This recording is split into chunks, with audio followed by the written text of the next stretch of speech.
a cottage in a dark waterfall. There's lilacs in the springtime and the roses fade to fall. There's welcome on the door, home sweet home up on the wall. I'm sure of everything but you.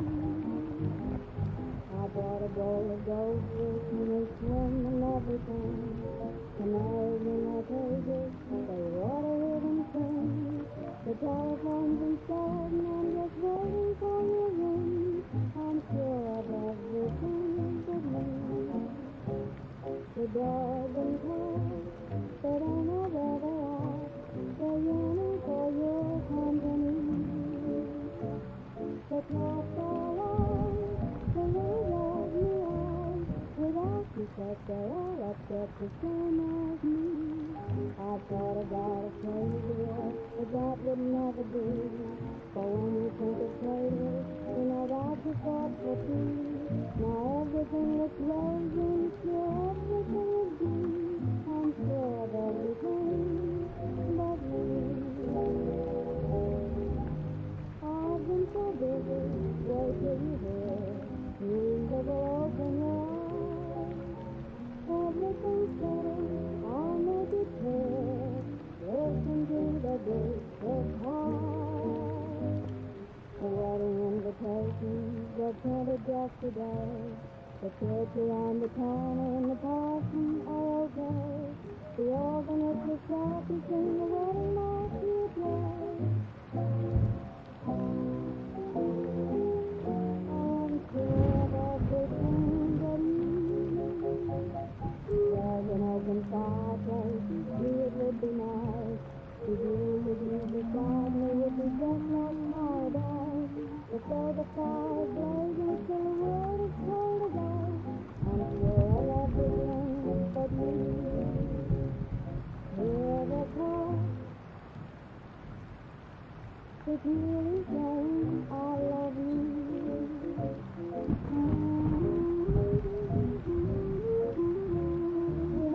said I'm so upset, longing for you. I bought a little picture, recipes I've never known. I took it for honeymoon, but I can't go alone. So won't you make it perfect and say you'll be my own? I'm so sure of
Hello everybody, I hope you're doing fine.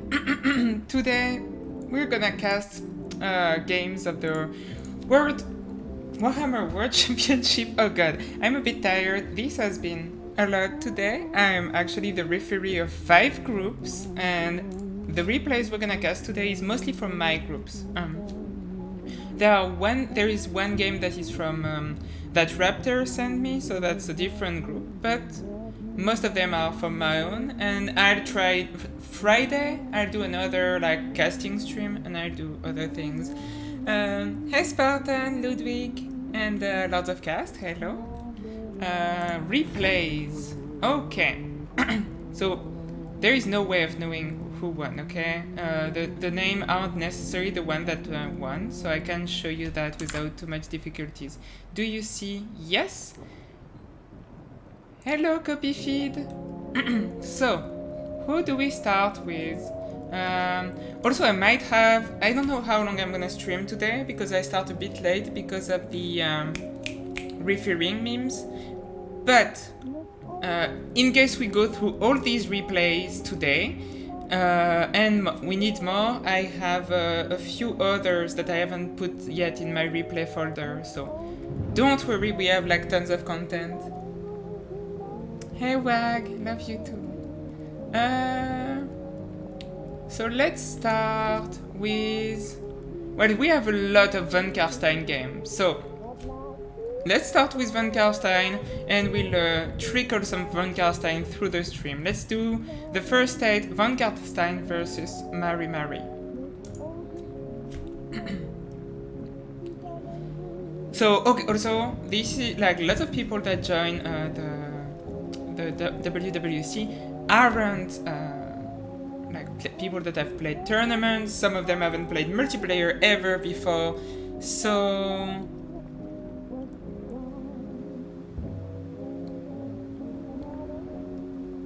yeah, there's so many players. So yeah, some players might have some funky armies. Okay, so I'm gonna get in the mood, get ready. Up, stop that. Okay. Get ready for YouTube, people. Hello, YouTube. This is my first ever replay posted on YouTube. Let's see what we have. This is from Von Karstein versus Mary Mary in the Warhammer World Championship. This is Group 5, and let's see what we have. So for XMT Von Karstein, or XMT, he is very competent tournament player, very well known, and he is maining Vampire Count, so we could expect a build that is well done by him. So what do we have against Skaven? Front line of Skeleton Spearmen and Skeleton Warriors, some Crypt Ghouls on the flanks. Crypt Ghouls are excellent against Skavens because they are quick, and they also have very good offensive capabilities that allows them to push through the chaff of the Skavens in a matter of seconds, and the poison always helps in the endgames. You have the Devils of Thwarshafen, the Arwar Varguys that cause terror. Also, well, they are terror in the night, quite literally, and they are excellent against Skavens. Having terror possibilities against Skavens is always good, and they can beat up pretty much everything if they get a good surround, except maybe a Hellpit Abomination. For the Cav component, we have 1 unit of Black Knights. Same, it's one of their good matchup, even if they are like, it's not the best in terms of cavalry. They are enough to break chaff, clan rats and all, and run out units outside of the battlefield for a relatively cheap cost. The Tire Park Arwar Direwolf with anti-large, good for example against Rat Ogres, but there are no Rat Ogres here. And the Chill Guys. Chill Guys, well, once again, a source of terror, very quick. The one issue they might have is that there is a lot of magic damage in Skaven's army, so they could be a risk to bring, but they also bring a lot to the table. And finally, a Vargulf, same, big gorilla, can beat up pretty much any single entity besides a Hellpit Abomination. And a little Hurricane with Isabella Von Karstein, interesting choice there. She will try to heal her 2 friends with the Blood Chalice, yes, and she has Summons and Nehek and a White King with just Scab's Grace. Scab's Grace great against infantry and range, and Vampire of Shadows with just Pendulum. Same, going after the enemy weapons team. Very solid and intelligent building of that army by Van Karstein. Now for Mary. What do we have? Frontline of Skaven Slave, nothing too weird here. Clanra's Shield in the second line. You have one unit of some vermin with Halberd, not the Console Guard, but they will trade okay against Vargeist and against Black Knights, and given they might be fighting Skeleton Spearmen, their 90 armors will allow them to be like an anchor piece to that build. One unit of Plaguemon, same idea as the Crypt Ghouls on the other side. They will cut through the chaff with Grace efficacy. Warp Grinders to avoid enemy units entering the battle. 2 units of Rattling Guns. Rattling Guns can be excellent. Their issue is their line of sight can be easily stuck. So getting 2 of them might be a bit too much there. I think one can do the job of shooting at a Varghul for some Vargeist passing by, especially if the Warp Grinders did their job of snaring. And finally a Plague Monk. Yep, yeah, one is throwing them in Sword and Shield, interesting choice. And yeah, you have a Warlock Engineer with a lot of things on him. I think we'll be able to start just after. Warp Lightning, oh, okay, yes, all the spells, okay, and the little rocket. So the rocket, it's cute, but don't bring it, it's like wasted money, it does no damage at all. And also, if you can, don't bring all the spells on your caster. They won't have the magic to use them all, and you don't need all of them anyway. 2, maybe 3 spells heal is completely enough. And as the leader is Deathmaster Snitch with his little vortex and his snare ability. So, oh, you also have 2 units of Death Runners there. Okay, well that's an interesting choice.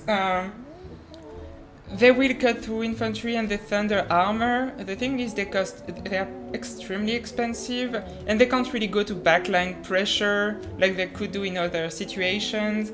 It's not like the infantry of the Vampire Counts is the main danger, so they might be expensive for what you're gonna get out of them.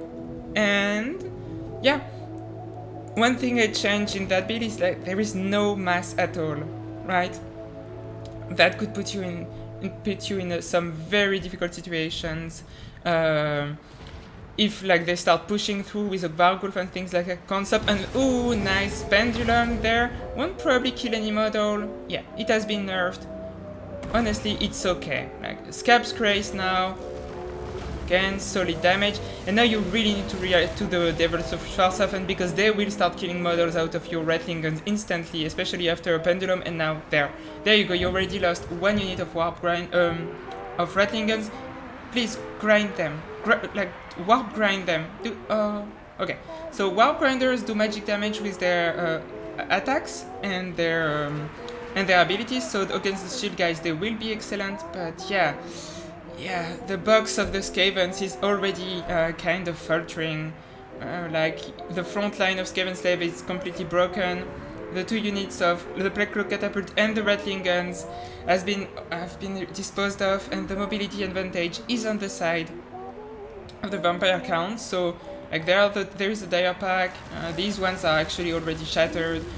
You have some Black Knights, so the ability for the Skavens to get back these units is probably not there. And now the Varghulf is just gonna make sure that they don't come back until the Dire Pack take that position. And without like pretty much 3000 value, thank you for the follow. I think it's already gonna be too late for the Skavens, sadly. Their positioning, the deployment at the beginning was too compact a bit also. Like you need some depth so that if your frontline falters, you have like something between your weapons team and the enemy pushing, and some mass. So Rat Augurs, for example, something like that to stop the onslaught. And use your Warp Grinders a bit more effectively, but that's... Thank you Empire for hire and copy fit for the photos. And yeah, Van Karstein has been playing a lot of games in their group, so good on them. Snitch is having fun, he's doing a fine job, but the rest of the army is completely gone by now. Going Eshin is also a nice touch that I can appreciate. It kind of like, you could go Master Assassin, so it's not complete assurance you're going as Master Snitch, but it still gives an idea to your opponent of which lord they're gonna face. So yeah, nice game. I mean, I think like in a game like that, to be honest, we can see like the skill difference between a veteran tournament player and someone that is more new to multiplayer. But hopefully Mari will progress during this tournament, and given the fact that there is 5 people per group that pass, they might be able to like get a bit better during that, and in the second phase do a lot better. So yeah, we had Mari 1, and now let's go to the second one. Let's see if Mari is doing better in that matchup, which will be Chaos versus Dwarves.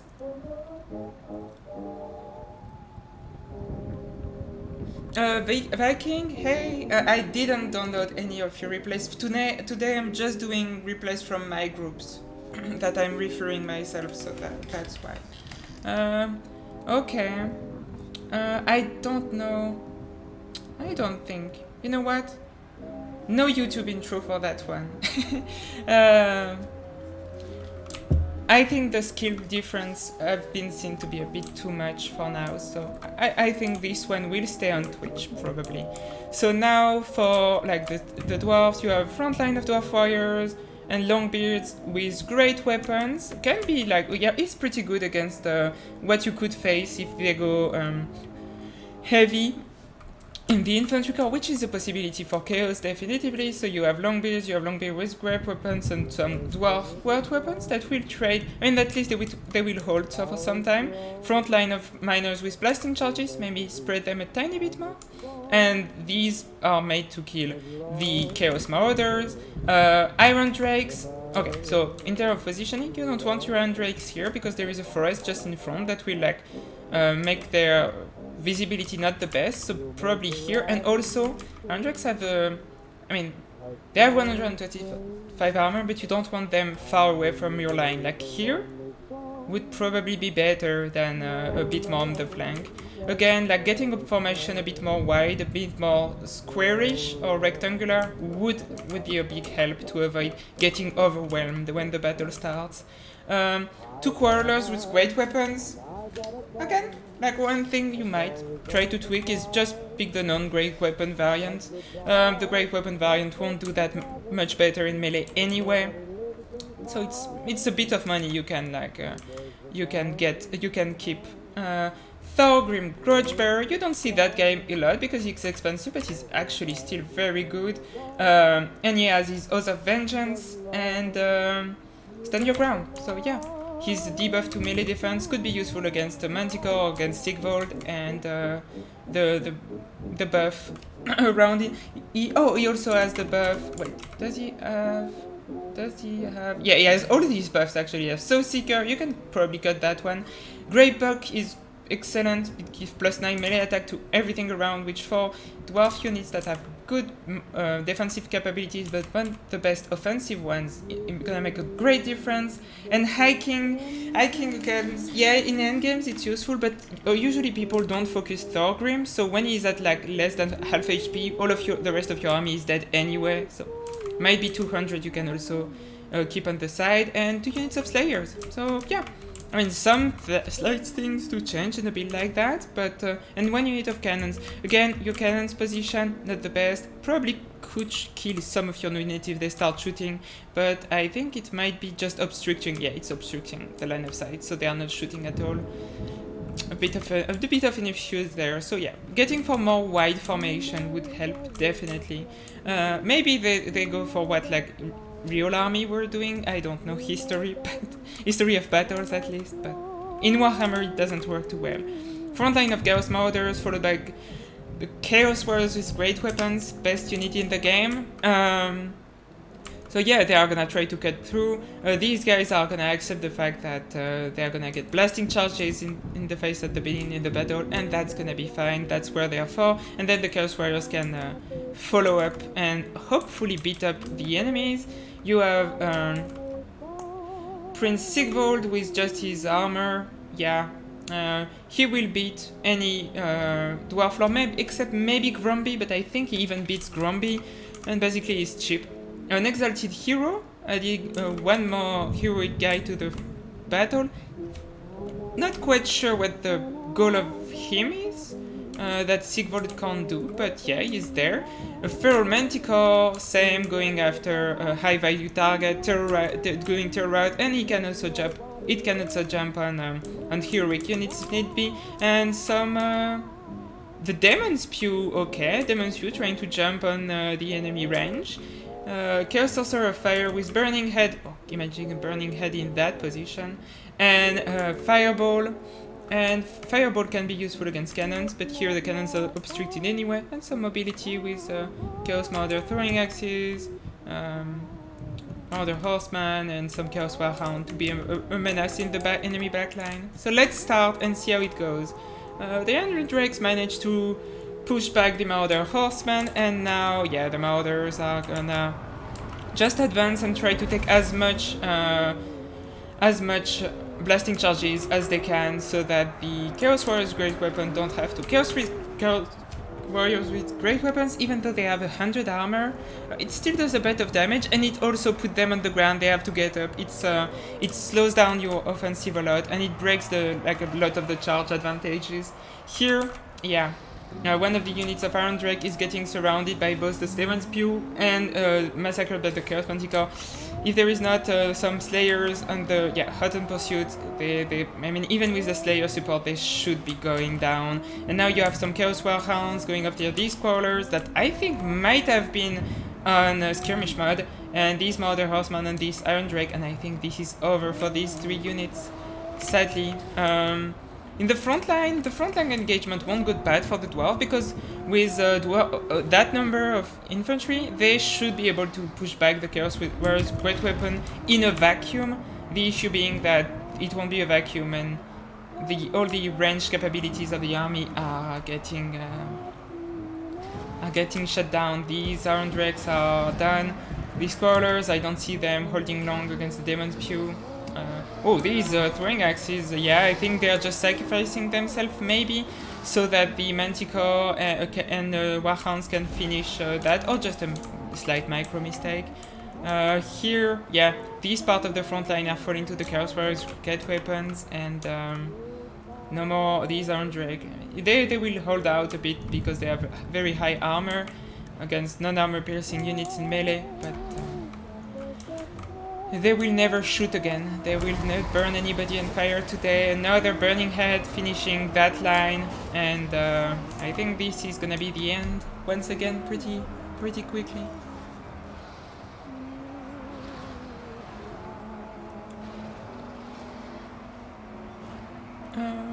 Yeah. So good job there by Van Karstein. Yeah, it's a lot about deployment and positioning at the beginning of the battle. For Mari, I think just doing that, they could have protected their backline a lot more. They had the numbers to do it. They just weren't in positions quick enough, and Dwarfs are slow, so Dwarfs, it's a lot about, it's a chessboard when you're Dwarf. You need time to really think about your positioning, so that you can't react as fast as the enemy, so your troops need to be in a position to be perfectly where they, they need to be. Oh god, I said be a lot, and to react appropriately. Because you won't outrun your enemy, except maybe sometime Vampire Coast. And yes, now I don't. Yeah, Thorgrim is doing his last stand. I don't know if he has. He must be around half HP. So now all of the Dwarf unit will have ITP, is it not? Yeah. Yeah, they all have ITP now, yeah. But that won't change the outcome of the battle. Once again, you go after Thorgrim, because he's a tank, it's hard, you're heroic unit, you don't really want to face him, and he's pretty slow. So you can kill everything and then finish by him. At least that's all fun, the strategy. And I lied, these Iron Drake actually managed to shoot once again against the Chaos... Oh, that's actually Chosen with great weapons, I actually missed it. Okay, there was one group of actual Chosens, and yeah. Pretty brutal battles there. Hey, Wicked.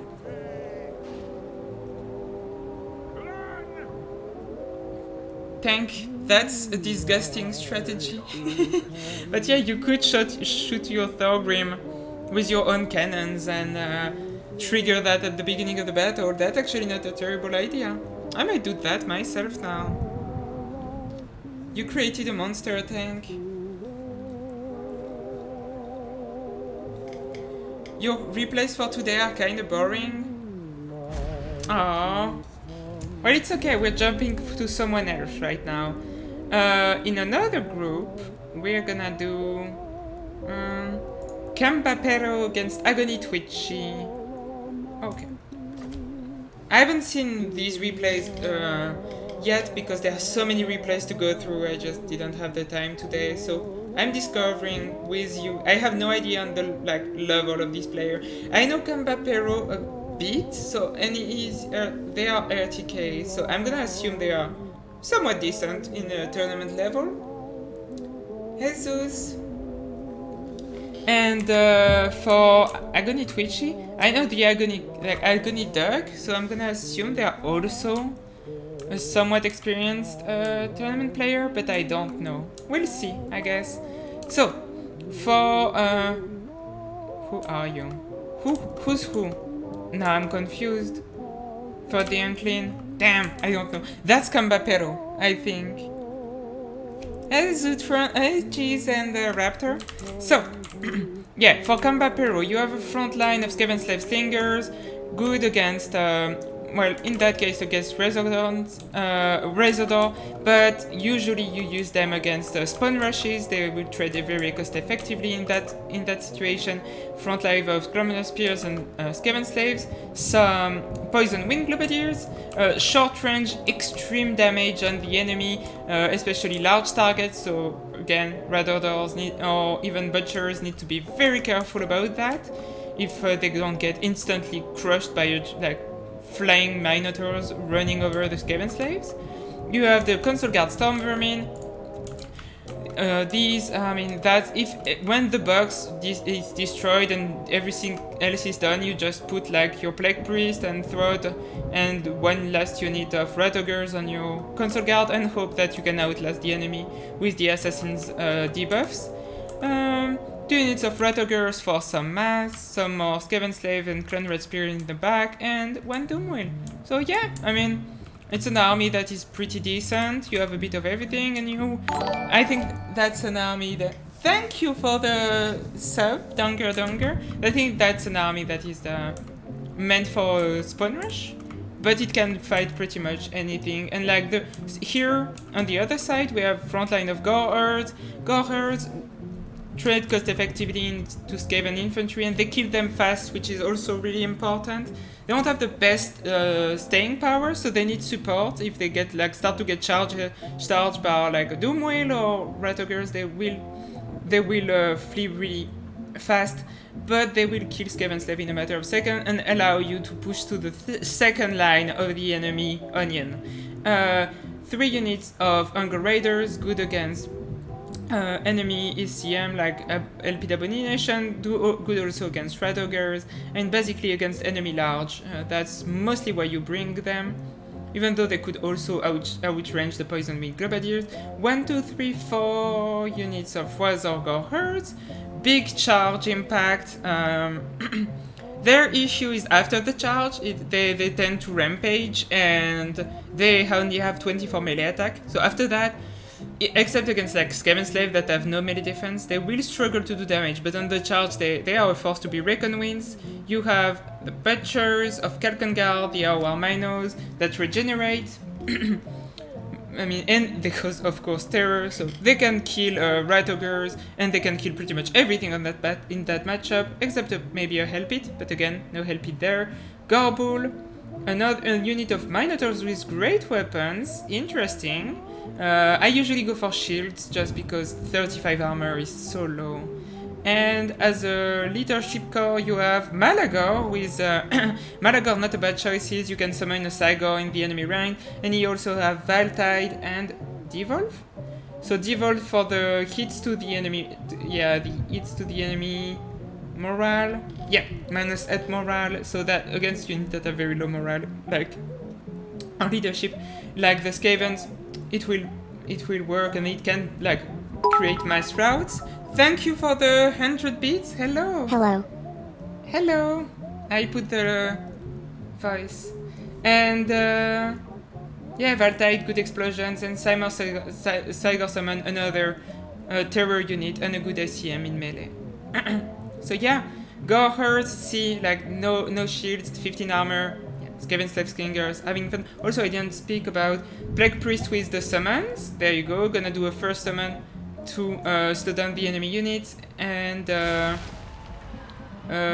2 summons and the breath attack that is bound to the bell, an assassin with trophy head and Revel had Talisman, and finally Throat with all his buff and summons. There you go.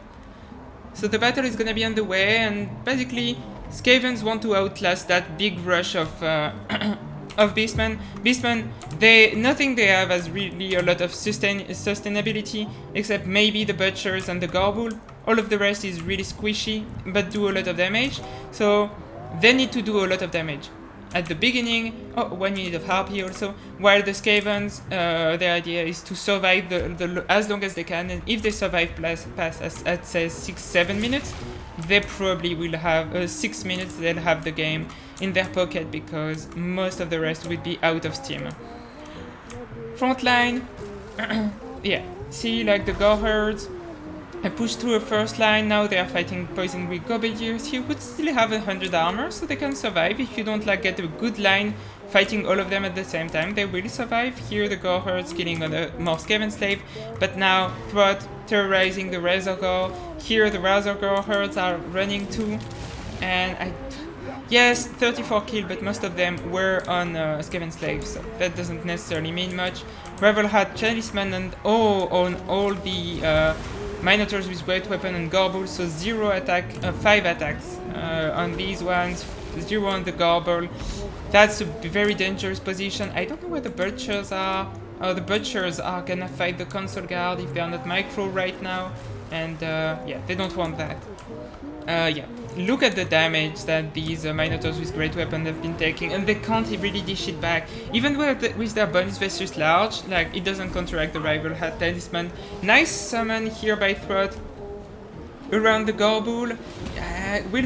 The Garble was saved. Oh no, he jumped back and over. He almost was saved by Throat that pushed him outside of the Rat Ogre box, but no, he managed to go back in there. He really wanted to die, and this is over for him.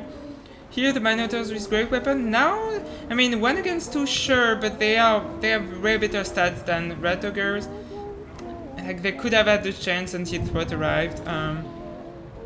Cygor summon here, but not really a lot around it, you know. Yes, there are Colonial Spear, but not a lot of Halva units really to go after. However, the box has been broken at least, and the Console Guards are very far away, so that's good points for the Beastman. That might not be enough. Hey Dardandos, been a while. Where's Malagor? Is Malagor dead? No, Malagor is there. Malagor is having fun. Good on him. He probably has a second summon in his back pocket. Yeah, the Butchers are gonna be able to clean shop here, and you know what? It's not over for the for the Beastmen. They still have a chance. Are those summons? Yeah, those are summons. But now Throat is gonna... I'd probably try to kill the archers. Here the archers and maybe the Razorgores, once they are back from their route, yeah, they're probably gonna go back on the Doom Wheel. I mean, you had some very important units for this event that were outside of the battle, giving some time for the Beastmen to do damage. Now they're gonna be back, and I'm not sure the damage was enough, while the Console Guard and Doomwheel were off on little journeys. Thank you, someone, for the follow. I can't see your name right now. But yeah, there is a blob of Beastmen that's left. They are gonna try to go after Throat and the Assassin. At least there is no rival hat talisman, so if they can keep this around, the Butchers, at the end of the day, the Throat is still kind of squishy with only 45 armor, but yeah, with the Harpies fleeing, Throat is gonna be able to escape if he wants to. There is a summon of Clan Rats too, and yeah, now it's the Butchers that look kinda isolated. Malagor gonna try his best. I mean, he has 55 melee attack, that's enough against Throat to at least trade okay.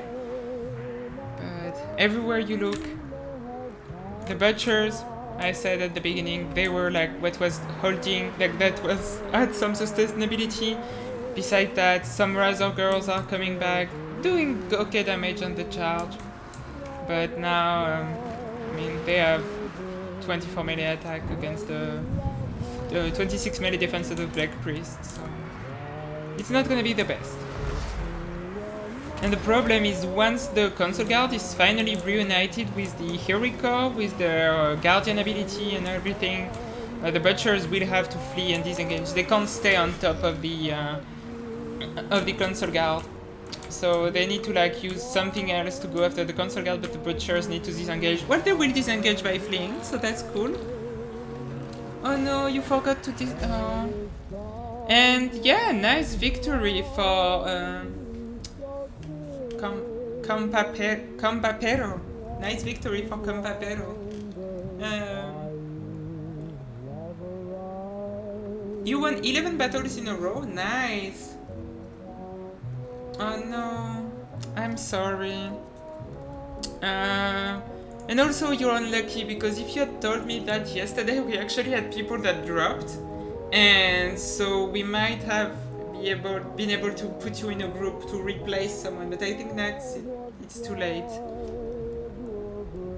Okay, let's see if Agony Twitch is gonna be able to turn the tide of the third battle, this time with their Chaos against Greenskins.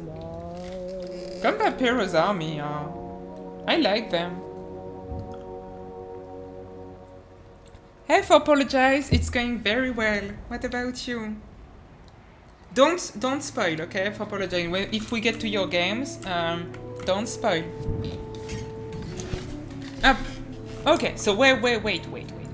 You're way too eager, guys, okay? You'll start the battle when I'm ready. So, for Compapero, you have big skirmish corps of Goblin Wolf Riders and Forest Goblin Spider Riders to do counter skirmish against the enemy Marauder Horseman, and also like Feral Manticores are a good target for them. They cause poison.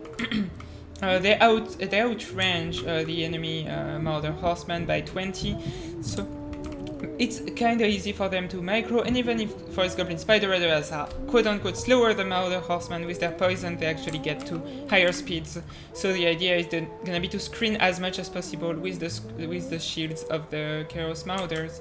So you have a big skirmish corps of 5 units, then you have a little Night Goblin Shaman with Vindictive Glare, Giant River Troll Hag with Spirit Leech and Meather, Grom with just the Lucky Banner and the ITP.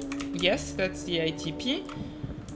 A few units of goblins to take a charge in the face and to be shields, and followed by 3 units of Black Orcs and 2 units of regular trolls, not stone trolls for one, just regular trolls. They hit almost as hard, however they don't have the same armor or magic and missile resist, but they are a lot cheaper, and it's already very heavy duty with 3 units of Black Orcs and 2 trolls. You can beat up pretty much any infantry, even Chosen would suffer against that. And finally, in the back, you have the AP Clunies, of course, staple in every matchup. Unbreakable, Poison, and Fanatics. That's Stalk. What can you ask for more? And they are also still relatively cheap. And the Hammer of Gork gonna start doing some damage to the enemy infantry. Hammer of Gork is relatively accurate too. So yeah, compared to the Rock Lobbers, it's a lot better just thanks to the accuracy that it gives you. Now for Agony Twitchy, you have a front line of Chaos Warriors and Chaos Marauders. Yeah, I think you have 3 Chaos Marauders in the front, followed by 3 Chaos Warriors, followed by with the Mirror Guard, so the RWAR version with the Immunity Psychology and just like incredible stats. 2 Manticores, one being just a regular Chaos Feral Manticore, and the other, there is actually a Fire Sorcerer on top of it with Fireball, Flaming Sword of Ruin. Flaming Sword of Ruin, excellent if you put it against the unit that are fighting the troll because it infuses fire damage, and Burning Head. And finally, Kolek. Am I forgetting anyone? Is there some hounds hidden somewhere? No, there isn't. Okay, yeah. So just Papa Kolek with oh yes, Star Crusher. Damn. Okay, so that's an expensive Kolek too. He's gonna have to try to pay for himself. Well, I mean, he can beat up the Hag easily. He can beat up the trolls easily. After that, yeah, he's gonna try and catch Grom, which, I mean, Grom is always a tough cookie to crack, but I believe in him. Hey, Karadak. Hello.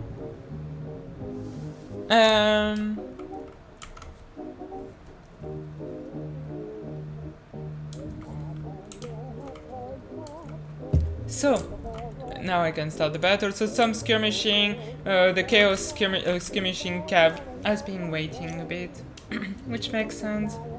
I don't want to engage too early. If they can be protected by the enemy cav retreating, so when you retreat you can't choose your target, so they are shooting in the enemy shields. And now trying to go at 4 against 2, which at 4 against 2 they will definitely win that. Oh, nice little Vindictive. No, it's a Spirit Lich.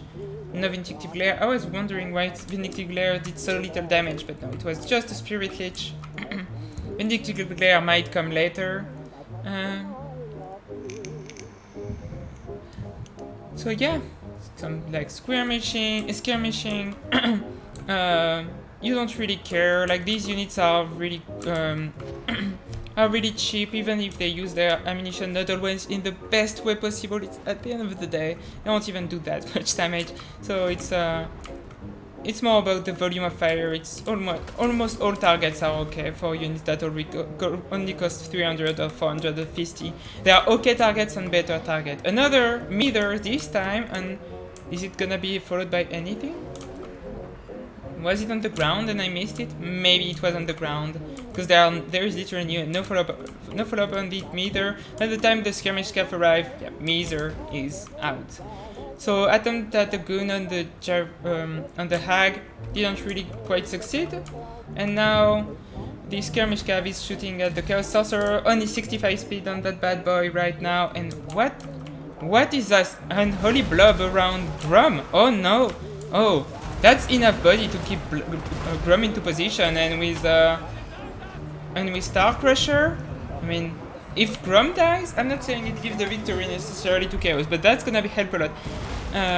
Definitely. And now the Hag was a bit unprotected, and the Manticore could do a lot of damage to her again. No! Okay, so like, you have Grom surrounded like that, I think kill him, because for like low leadership faction, having him dead would help.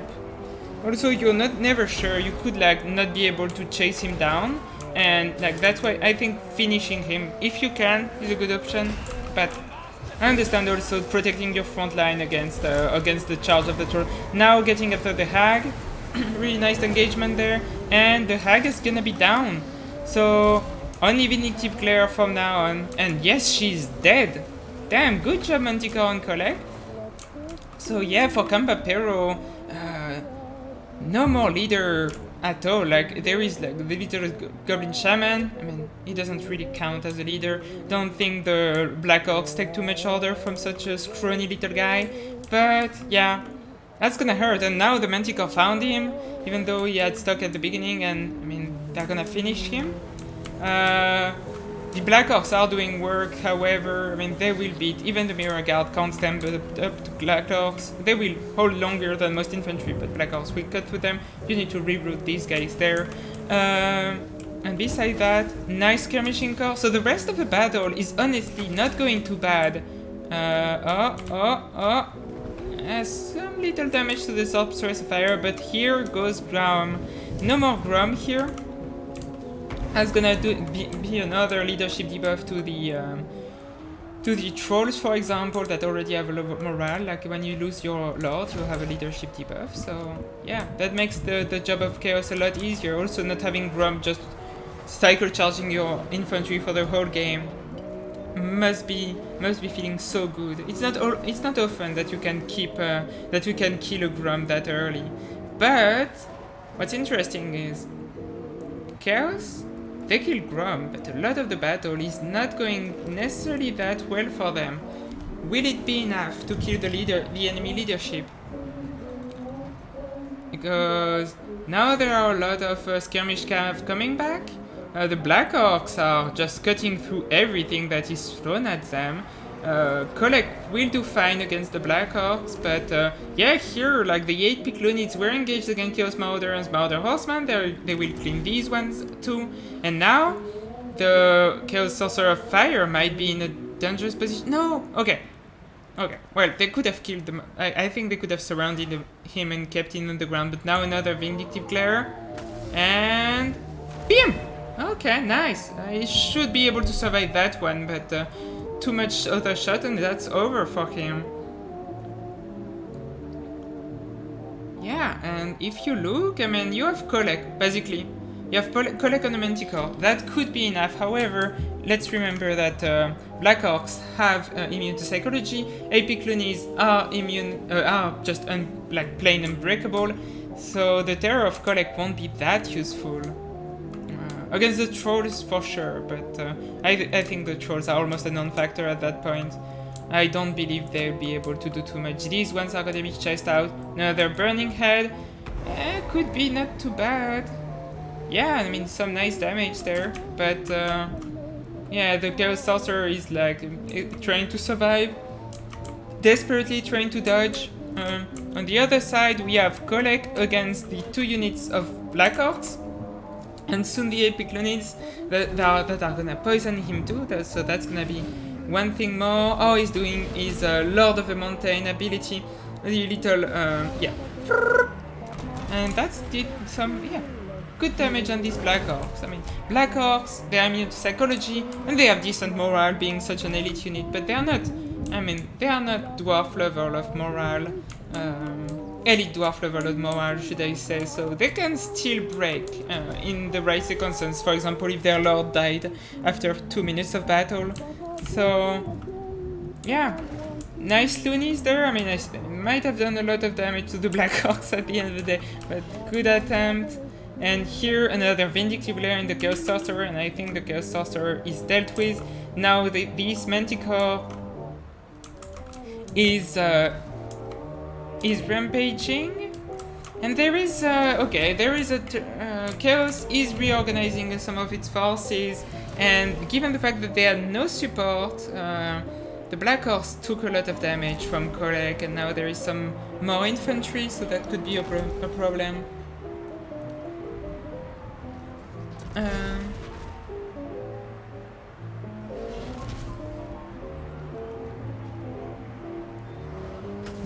Okay. Vindictive Glare. Oh, nice Vindictive Glare to Kolek, and that brought back the balance of power in the favor of the Greenskin, because it was slightly in favor of Chaos. Now the Feral Manticore is broken, and I think, yeah, Chaos. I mean, they didn't finish that Night Goblin Shaman at some point. The Manticore went after the Hammer of Gork instead, and I think that was a mistake. The Vindictive Glares on the heroic unit by the Little Shaman and in the Manticore have done so much damage. So I don't know, maybe finishing him, making sure there is no heroic unique at all for the green skin could have been good, because now Kolek is low, and I mean he has some splash attack, but it isn't clear crowds of unbreakable goblins and black horse. So it's gonna take him time, and they are dishing back damage against Kolek. I mean, they have 36 melee attack. Wait, that's all? Damn, I thought they had more than that. But they hit like trucks, so when they hit, even with 95 armor, Kolek takes a lot of damage. And he's broken, and it's gonna be the end. It's gonna be the end.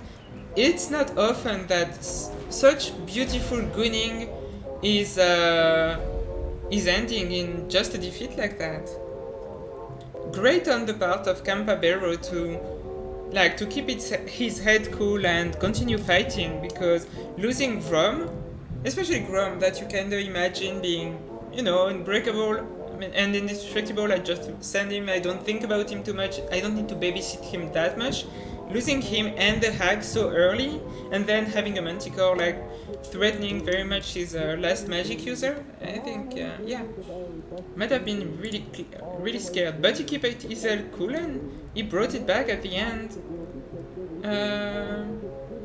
Now, Flastalin against Bad Monkey. So that's another. What do we have here? Oh yeah, I saw that battle.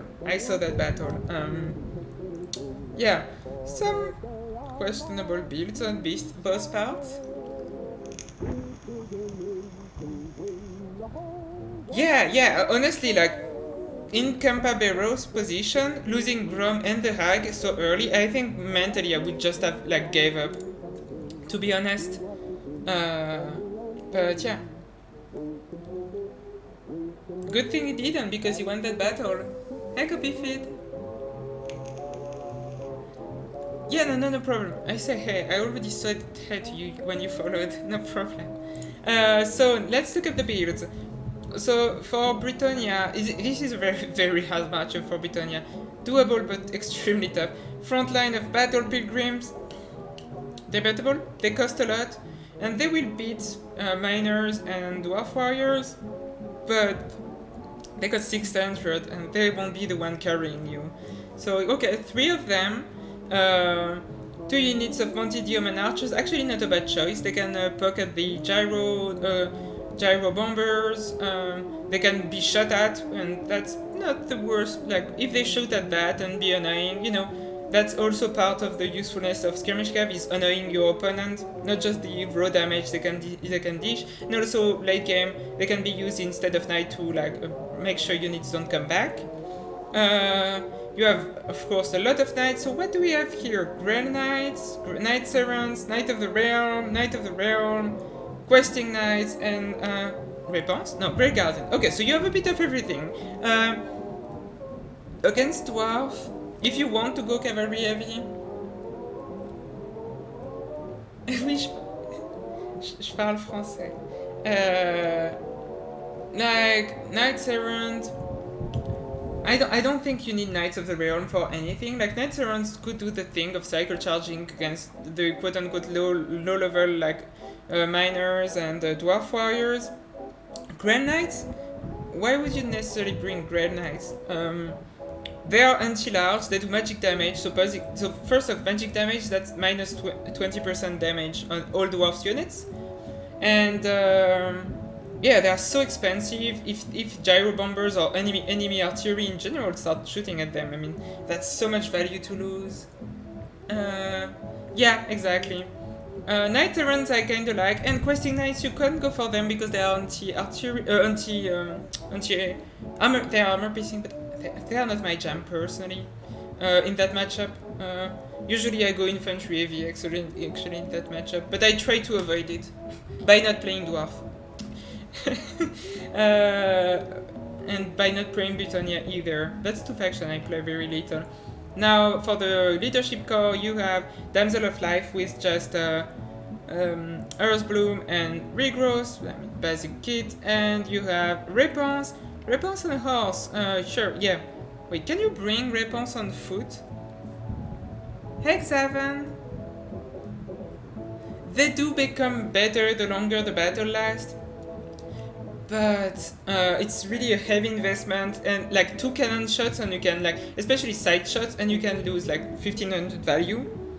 And then to reach the enemy line, they are gonna be focus fires first, like before like Knight Errants and things like that. So, I mean, if it's a dwarf army that has some artillery, that unit will not make it to the front line, basically, or at least not in yeah, she does start on horse, so you don't have a choice. Repens is a good choice against dwarves, though. She has excellent stats, both in infantry, armor piercing, and also like she just can be a beast. Like if you look at that, like the blinded effect she does with the explosion, and she also have like the sword of lioness.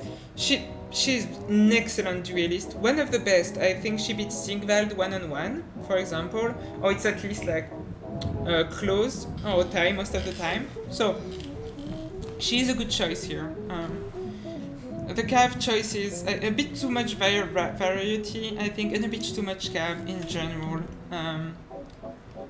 Now let's go over the dwarfs. So what do we have here? 2 units of gyro bombers. Oh, that's fun. Okay, gyro bombers, not bad choice. Actually, bad choices actually. They suppress, which slows down the enemy unit, and also they have excellent damage output at close range. So you need to micro them a lot because you need to be really close from your enemy for it to be accurate and do the damage that is advertised. But in the right conditions, they can do excellent.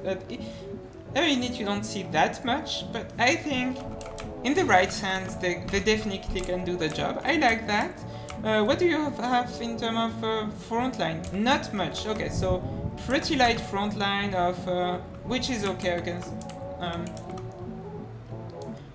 Britannia, I guess. So it's Warfires and Longbeards. Yep.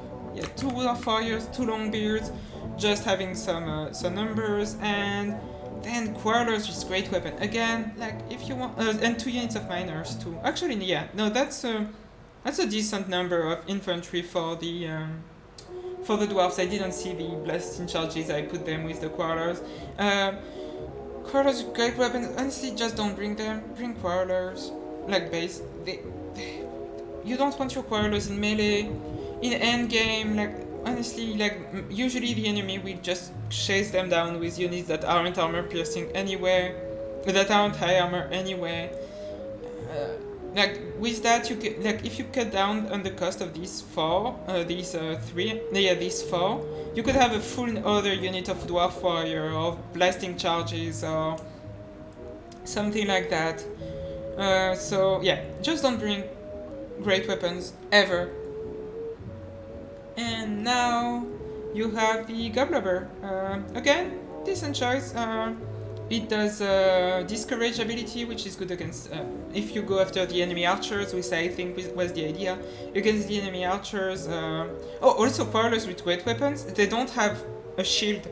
So one of the advantage of Quarrelers is that they have high armor and a like chance to resist enemy archer fire, 33%, and the Quarrelers' red weapons don't have it, so it makes them so much worse against enemy range. However, what's lucky for them is that there is no enemy archers, which is one thing you could have brought. Like a few 4 or 5 units of archers is good against dwarf, ironically enough. But yeah, Quarrelers with great weapons, no block chance, missile block chance, bad, really bad. So never bring them, as a rule. And you have Felix, just Felix, no Gotrek, supporting Grombrindle the White Dwarf, so, Grombrindle having his Axe of Grimney and the Smoke Bomb. Felix with just helping, what's the name of that one? Helping Hand, yeah, that gives a bonus, and he has, of course, the healing ability, which means that you want him to be near Grombrindle, so that Grombrindle will benefit from the sustained healing of Felix all the time. Bombing from the Gyro Bombers, nice, cute. Yeah, they have 10 bombs, they're like phoenixes, basically. It also loses to Skaven Spears melee? No,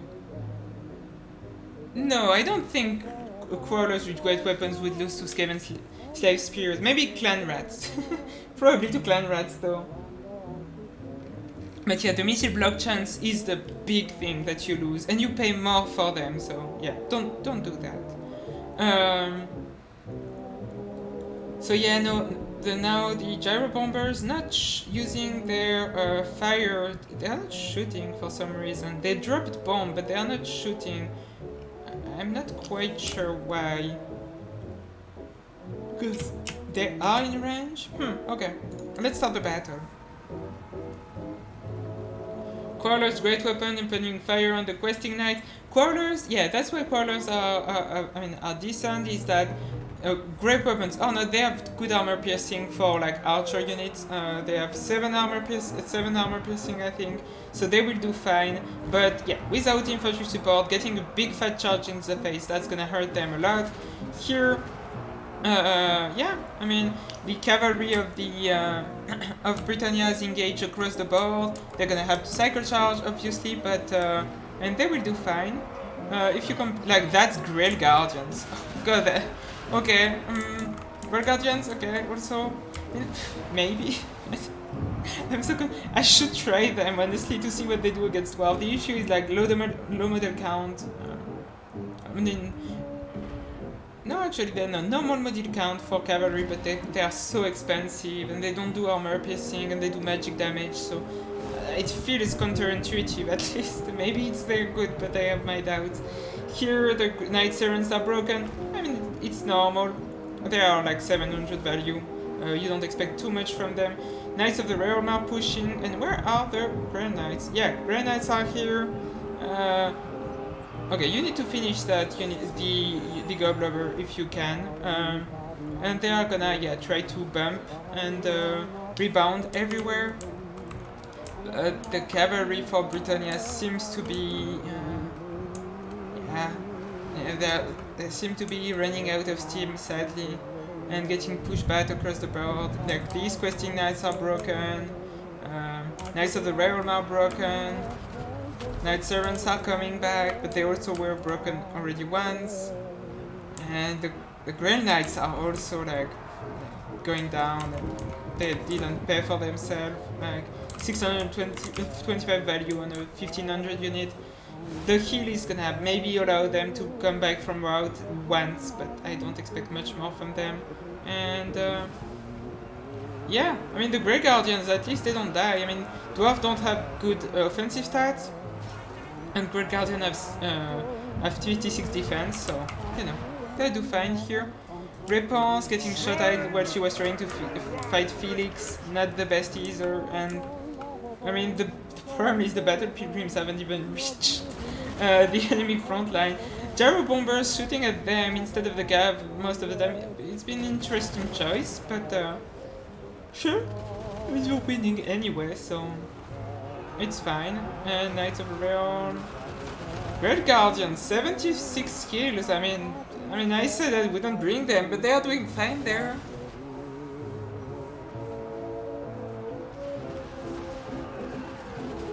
Yeah, skirmish cav in melee is something that happens often. Often it's like you do some you micro heavily somewhere. There was a lot of unit to micro for someone I'm gonna assume is a pretty new player because I have never seen them in tournaments. That was a very micro heavy army, and sometimes you just like end up with a unit of skirmish cav in melee, or if you're dive you do it on purpose because you're like certain that Pistoliers can beat can beat Black Orcs in melee, but he's a special person in that regard. Here the Gyro Bomber getting slowly broke down by the Yeoman Archers. I mean, look at the damage on these little guys. I mean, that and that, all of the damage that took the Gyro Bombers, that's these two units of Mounted Yeoman Archer. There is nothing else to threaten them. So, I don't know, pretty good, honestly. I like Mounted Yeoman Archers. But I'm terrible with Britannia, so don't take my words for it. And the Grail Guardian still fighting. What an absolute band of champs. Like 94 kills, they've been alone with almost no support, and I mean, now this is over. Yeah, that's one thing you like kinda learn while you do battle, is to accept if you're fighting an army that has more range than you or longer range than you accept that you have to take some losses, but better take some losses at the beginning of the battle and position your army in a good way to like crush the enemy box or reach the position you want, rather than being like, oh no, I'm taking damage, attacking too early and fighting piecemeal and losing everything. That's something I see often, and I used to do often when you're a newer player, and because you start panicking, you're like, I'm taking damage, I need to do something. No, most of the time better wait 15 more seconds, lose like 5 more units of cav, and attack when your infantry is there, rather than just attacking with the cav, it dies, and then the infantry arrives. Up! So now, let's go... Oh damn, that's a lot of... Let's go for the second one. Wait, that's the same... That's the same battle, on the same map. They lied to me. I think that group is trolling me, I think. Because, so, the first person sent 2 replays that were the same. And I said, oh, okay. That's twice the same replay. And they were like, oh yeah, sure, you're right. We did a mistake, but no problem. Then the other guy sent me that third battle and was like, oh, I have the first... Don't worry, I found the lost replay. And it's actually, again, the same battle. Am I crazy? Let's just see. Maybe they just picked the exact same armies because they didn't know the... No, this is the same battle. Okay, okay. Let's not stay here then. Okay, lost replay. Who do we want to go? Spud versus Sampana. I've seen... Was Spud in chat earlier? I'm not sure. Anyway, we go for Spud versus Sampana 1. What do we have here? Okay, so it's gonna be Chaos against... Vampire Count. Okay. Yeah. Then I did tough killing that Mortis Engine, but... Yeah, the map, we're gonna see the maps a lot because the map pool is only 4 maps. So the maps are gonna repeat themselves a lot. Kinda like in the Legendary Lord Tournament of Turin, where we could ban where we could ban maps. It's kind of the same thing. Like we're gonna see Ashen a lot and these other maps. But in the second stage we'll have new maps. And since we'll have a lot of stages, we don't want to use too many maps in the like first stage, and then having to repeat them in later stages. So, what do we have? Okay, Honeynut is playing Total War, and because of that I can't click that button. Okay. So for the Vampire Counts, a box that is pretty static. Okay. So you have Skeleton Warriors in the front, zombies in second line because you want to protect your zombies, okay? Like your zombies, they cost 100 baby, but they are like the shining jewels of your kingdom. You spent a lot of time trying to put them back to life. Maybe they were your first construct, you know, before you could do Skeleton Warriors, you had zombies. So like they're important to you. So you're gonna protect them and put them in the back to make sure that nothing can threaten your zombies. Then you have the Sternsman. Yeah, see, they are the bodyguards of the zombies. And the Sternman, Graveguard, like that regenerate and have incredible stats. Card start with an Holy Lodestone, a Mortis Engine, the Gorilla Vargolf, and Rich Kamler on foot. Okay, usually you see on his horse, but yeah, on foot, sure, with a lot of spells. Yes, Nehek, Nagash, Summon, and Wind of Death. Wind of Death being... well, you know, you do that when you're hopeful that your enemy is gonna just have a big blob at some point or a big line. It costs a lot, but in the right circumstance, it could do a lot of damage. And of course, you can summon Krell, Fireball going after the Necromancer. No, wait, that's illegal. That's illegal. I just saw an illegal. People. Wicked, are you here? Hey, Killerino. Okay, so there is twice Nehek and twice there is twice Nehek and twice Summon I'm gonna have to talk to them. That's an illegal. They didn't know. I think none of them, both of them didn't know that. So, and then you have 3 units of Felbats, and I think that's it for that build. Yep. Oh no, you have 2 units of Cav, you have 1 unit of X-rays. So yeah, magic damage. Ethereal, so they have a lot of physical resist and a small health pool. They also do magic and fire damage, and the Berex Reavers, they are Black Knights that regenerate and aren't that expensive. I mean, the build isn't bad. Mostly, X-rays can be a bit dangerous because, like, against factions that have law of fire, because they know it's coming, and you can run into the situation where they will just Flaming Sword of Ruin and your unit is almost instantly dead if that happens. And now, yeah, did he bring the Chaos Law, the Fire Law? That's the question. Well, it's Archaean, so he has to, yeah, Burning Head and Flyable. At least Burning Head, the advantage of Burning Head is it's dodgeable for the X-rays if they want. Flaming Sword of Ruin would be a lot harder. So there was the first engagement, these bats trying to jump on the Marauder Horseman. Now they have to retreat. But if you can waste the ammunition of the Marauder Horseman, it's actually great, because that's the one thing that can kill the Mortis Engine. Mortis Engine can, like, I mean, Archaean, of course, can kill the Mortis Engine, and Fireball can soften it up because it's not the R-War version, so no magic resist.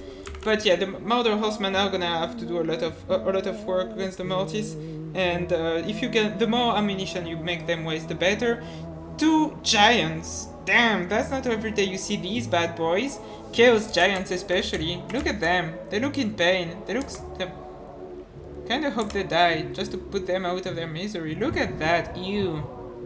Oh, poor thing. Poor thing. I'm sure they did not want to be a Chaos Giant. They were happy being a green skin giant or something, and they just got, yeah, corrupted. Poor things. Anyhow, I mean, yeah, they can beat up Necromancer and Corpse Cart, or Kemmler on the ground, and if they get their paws on the Mortis Engine because it's not microed, yeah, they will crump it. However, Mortis Engine has 48 speed, Giants have 39, and Mortis Engine has like almost infinite mass against infantry, so it should always be able to like survive. What the fuck, Archaean? Be careful. I mean, Archaean does magic damage in melee, so he can kill the X-rays. Actually, he's not in danger. The X-rays are in danger. It's like the meme, call an ambulance, but not for me. Bim! Killing them one by one, already for them. Chaos Knight with lances, beautiful. You don't see these guys often, because they are overpriced. But there, I mean, they're getting a clean charge with their 80 charge bonus. They have Archaean support. The Burning Head will completely miss. I mean, we'll roast a few bats. Maybe we'll protect us. Maybe Archaean was needed to protect us from the coronavirus. And yeah, the X-rays, yeah, they want to disengage. Probably. They have 94 speed, they should be able to. Berex Reavers, I don't know. I think the Vampire Cons honestly could advance. I understand that this like box is beautiful, but you can like, you know, alt and just move your unit forward, and that way you wouldn't have to like keep awkwardly waiting and sending unit piecemeal for the Chaos to engage. You could just advance and force the fight, because now Chaos can wait, you know. In Archaean, the damage he's doing is good for him. The bats took a bit. The X-rays took a bit more. That's perfect. Also, boom! Hey, Lalcon! Oh, the Burning Head going... Oh! It stopped just on the first rank of the Canton Warriors and didn't kill any.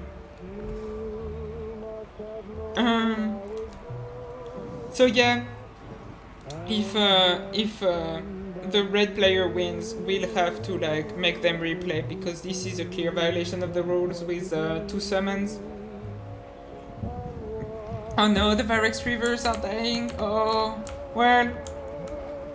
Oh, yeah, Berex Reavers are dying.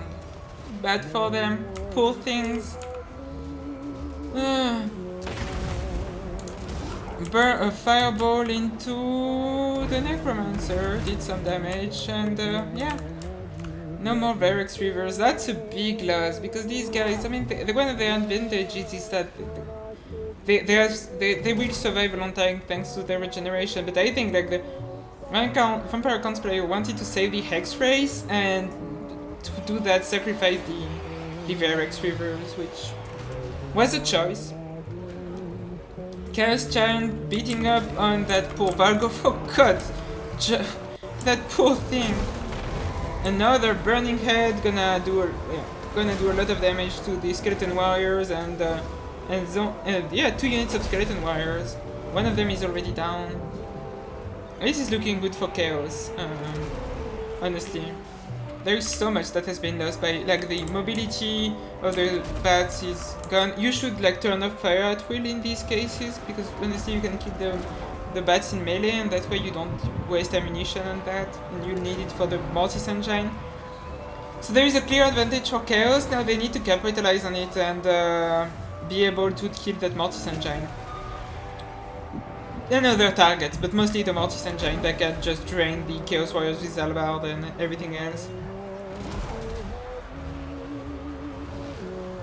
So yeah, now the Cav is coming back. Let's see if our player knows that the Mortis Engine is the target they're supposed to go after. It seems like it, because it looks like this giant is trying to go after the Mortis Engine. No, they are shooting at the Hex Race.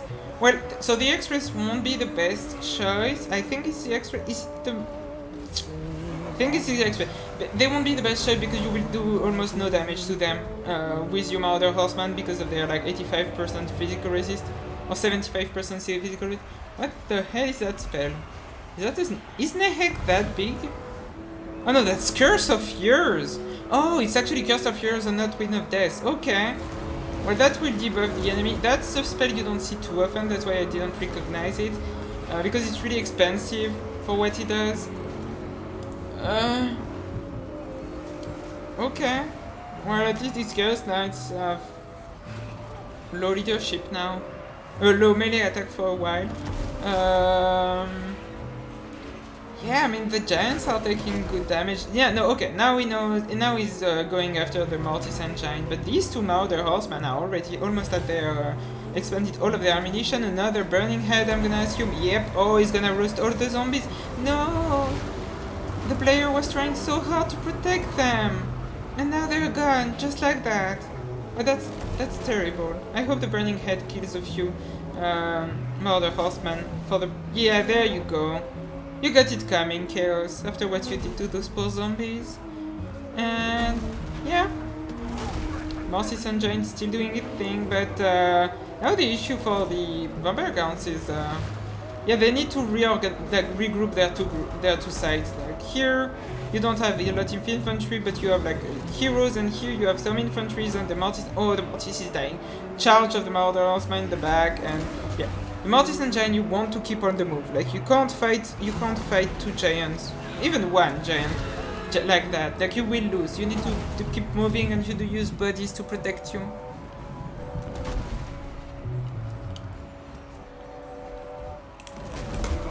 It's your most hated matchup? Okay. On which side? In both sides? Krell disappeared. Probably, he was probably eating on the Chaos Giants, that might be why they took some damage. Kemler is at his healing cap, and I think it's good. The Vargulf, I mean, the Vargulf is still there, so he can be helping. Yeah, there was just too many early losses by the Vampire Counts, and some nice Burning Heads sealed the deal. And the Mortis Engine not kiting. I think. Mortis Engine not catching and the early losses. Like, losing the Verex Reavers, they still cost 1300, you know? And they could have been useful to, like, use their mass to stop the Chaos Giants while the Mortis Engine was kiting, for example. They could have been very useful later in the battle. And now, I mean, one Wargulf against all of that, there is no chance. Like, the Chaos Warriors with Halberd are gonna start poking it, and Archaon does magic damage. Oh, yeah, it doesn't do fire damage for some reason, which is interesting. And yeah. army losses is gonna come in a second now. I think. No, not quite. I mean, yeah, but Archeon will beat the Vargulf 1-on-1. And yeah, the Vargulf is disintegrating, and so will the rest of the army now. Yeah. It doesn't do damage to your troops when the giants are hitting them. It doesn't do friendly fire, just put them at the ground, but they always get up. Okay, so that was battle 1. I really need to... Okay, I need... So that's Sampana. I need to tell them because they are doing other games and I can't have them duplicating spells like that. Give me 1 second. Which group was that? Up. Sampana. Hey. After my stream.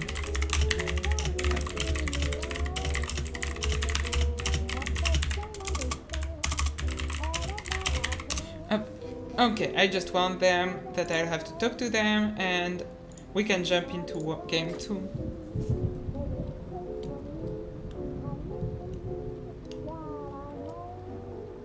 Yeah.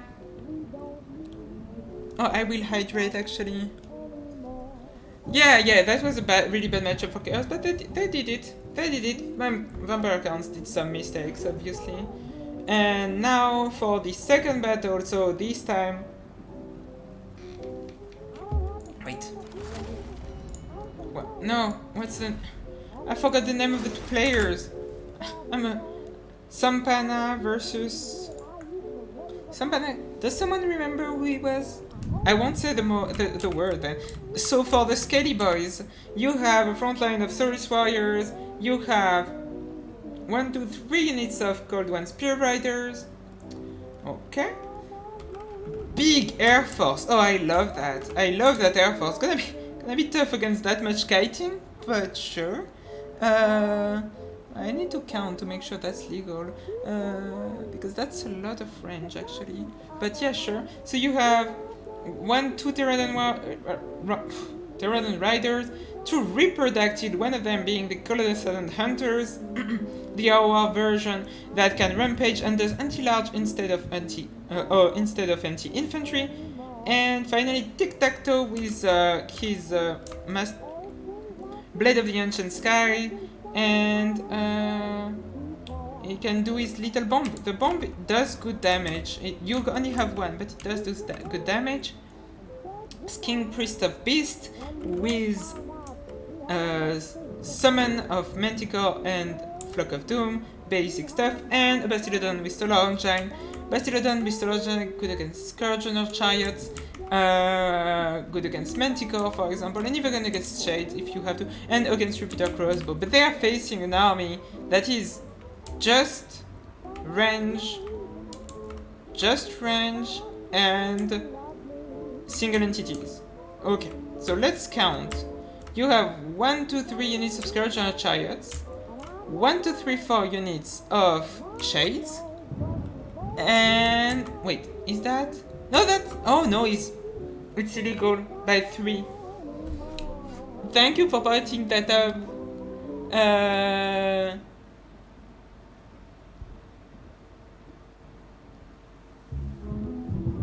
Both army, yeah, but one is illegal, and the other is legal. Because 297 is just under the limit. Is that reason to do a replay Raptor, you think? If they win. Because they lost the other where they did a... Yeah, that's illegal. Like, even if it's by 3, it's still illegal. I think that if they win, that warrants a replay. I'll have to tell them.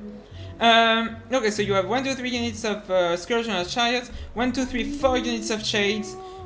Shades, okay, Shades, but you need something to protect your Shades, usually. Even though they are decent in melee, you don't want them in melee. And yes, they have Stalk, but just by themselves like that, I mean, they can get isolated and just crumped because they have only 60 models, not the best HP, and only 30 armor, so yeah. if you don't have an anchor to your build really, and they just arrive with their like what 130 range, like once they're revealed, what's the enemy army has to do besides just running them down? So that's a danger. Scourger chariots, okay, 3 of them.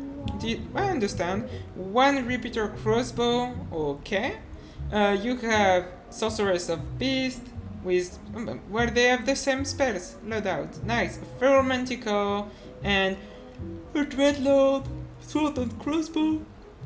So that's what's her name? What's his name? Oh, I don't remember his name, but yeah, he's not the best. He's there. He doesn't do magic.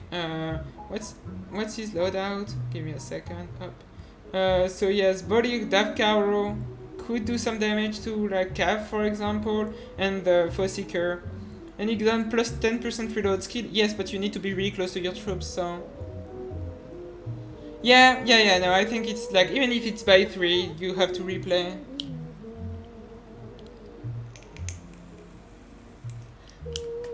Yeah.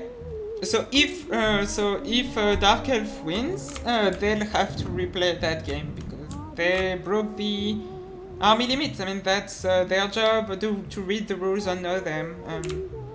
And if they notice as the battle starts, they can ask to replay instantly, you know. Or I mean, you know, that's their fault at the end of the day. 300 is already a really small army, so if you can't even do that, nice opening fire from the Shades here, but oh, you need to be careful with your Reproductile because, yeah, nice concave of fire. Oh, wait, are you in skirmish mode? Are you actually in skirmish mode? No, don't. Okay. What if they are not? Okay, interesting. Here, Battle in the Sky, Tic-Tac-Toe needs to be careful. He's doing good damage to that Feral Manticore, and that's the, like, genuine one. That's not the summon. So good, because once it's out, now Tic-Tac-Toe took some damage here. But yeah, 1 Manticore out.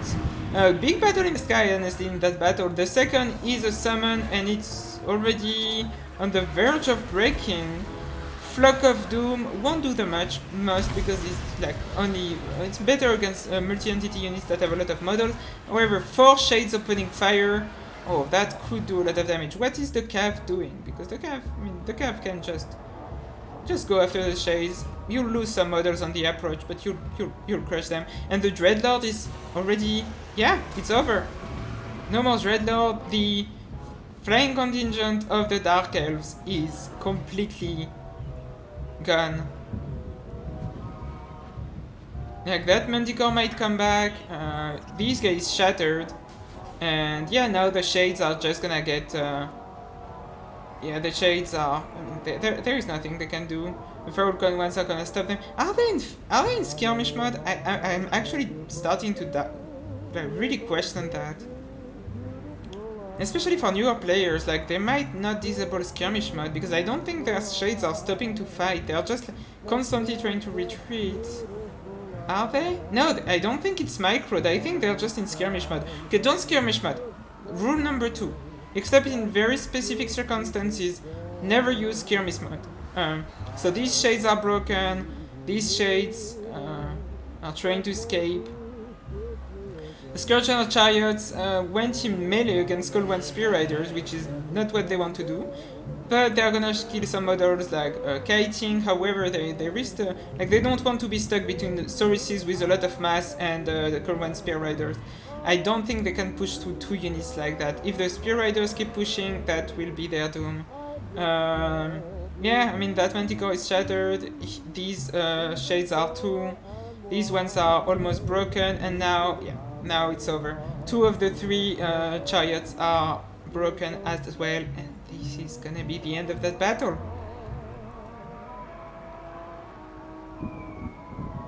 No, yeah, no, there was the same loadout with Caster and Flock of Doom. So yeah, I mean that army. People can say, oh, it looks cheesy. I would just say it's bad. Like, I don't even think it's abusive in any way. I just say I don't see how it. I don't see what build. Except a full Saurus build, you know, that doesn't move and just takes it. I don't see what kind of build could actually lose to what's there. because Shades have such a small range that you will be able to catch them with Spear Riders. And yeah, here the Shades are losing.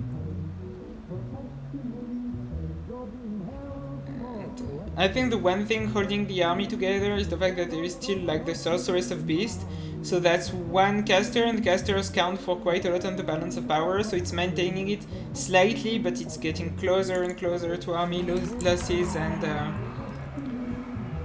I mean, Scourge of Chariots in melee against Cold One Spear Raiders, that's just that. I mean, they had to try to save the Shades, I understand, but they will lose that, I mean, completely. And without any doubt. So yeah, now the Shades are gonna turn. They might open fire once. No, they are in skirmish mode. I feel it. I feel the skirmish mode. Because like they want to shoot, but they enter in. Like then there is one model of Cold One Spear Raider that is in range of them, and they start skirmishing back.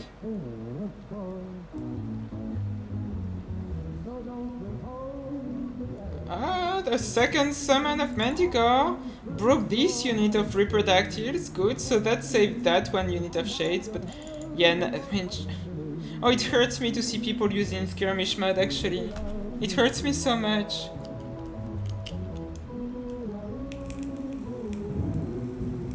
Yeah, Dardandos, I think you could have done good there. Ah! Hate you! Banning my words.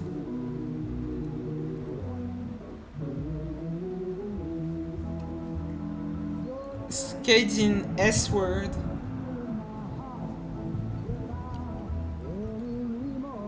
Yes, you can use it sometimes. The issue is, I'd rather tell newer players to not use it at all, and then, like, once they get better, or get more experience at least, they learn about this situation, rather than tell them that it's an acceptable choice, because in most cases, they won't do it. 360, yeah, 360 you can. Yeah, 360 you can. 40 stack, well, that's illegal, Wicked. You're a referee, don't give them bad ideas like that. Okay, so I need to, like, talk to Sampa. Sampa, I need to tell them that both their army was illegal. Which actually, yeah, I need to look into that. Let's jump into something else. Well, interesting. Wait, Dead Morose versus... Wait. Oh, this one they saved only one. Okay, well, let's see if Sampa does a third illegal army. That was something. Yes, that was. Thank you, MTCT. Thank you so much for the raid. Every day I start streaming just in time to make sure that you raid me. Thank you so much. So yeah, we are casting replay for the Warhammer World Championship. We're doing my groups today. So yeah, most of the players with what the heck is that? It's beautiful. Does that say something if I look from the sky? Is that like a clan tag? Thank you. Hey Reginald, what? Is that letters? Is that yeah. Homo? Is that Homo? Is that Ubu? Is that an Ubu? If I look from that... Is that Ubu? With like the... Oh! I think it's Ubu. Thank you guys. How did I not recognize an Ubu? Okay, I love that person. I don't know who it is, but I love them already. Damn. Great job. Great job. Okay, I'm rooting for them. I know I'm a like referee and I'm supposed to be perfectly like unbiased, but I don't care. This is perfect. Also, they are fighting, so this side is Sampa Sampa, so let's see if these one are doing something illegal. They probably aren't, because this is just wonderful. Whatever it is, I will let them pass. So you have, oh, that's so beautiful. 1, 2, 3, 4 units of Glade Guard with Starfire Shafts. Yeah, I mean, Glade Guard with Starfire Shaft are no get choice against Vampire Counts, I guess, because of the fire damage, and the armor piercing. But the issue is against like plain archers are difficult to use against Vampire Counts because they have so many ways to shut down skirmish, like with their summons, Fellbats, like unbreakable cheap units that can just keep you bugged down. It's tough to use. I'm not saying it's impossible. It's just a bit tough. Then whoop. Okay. Whoop. There you go.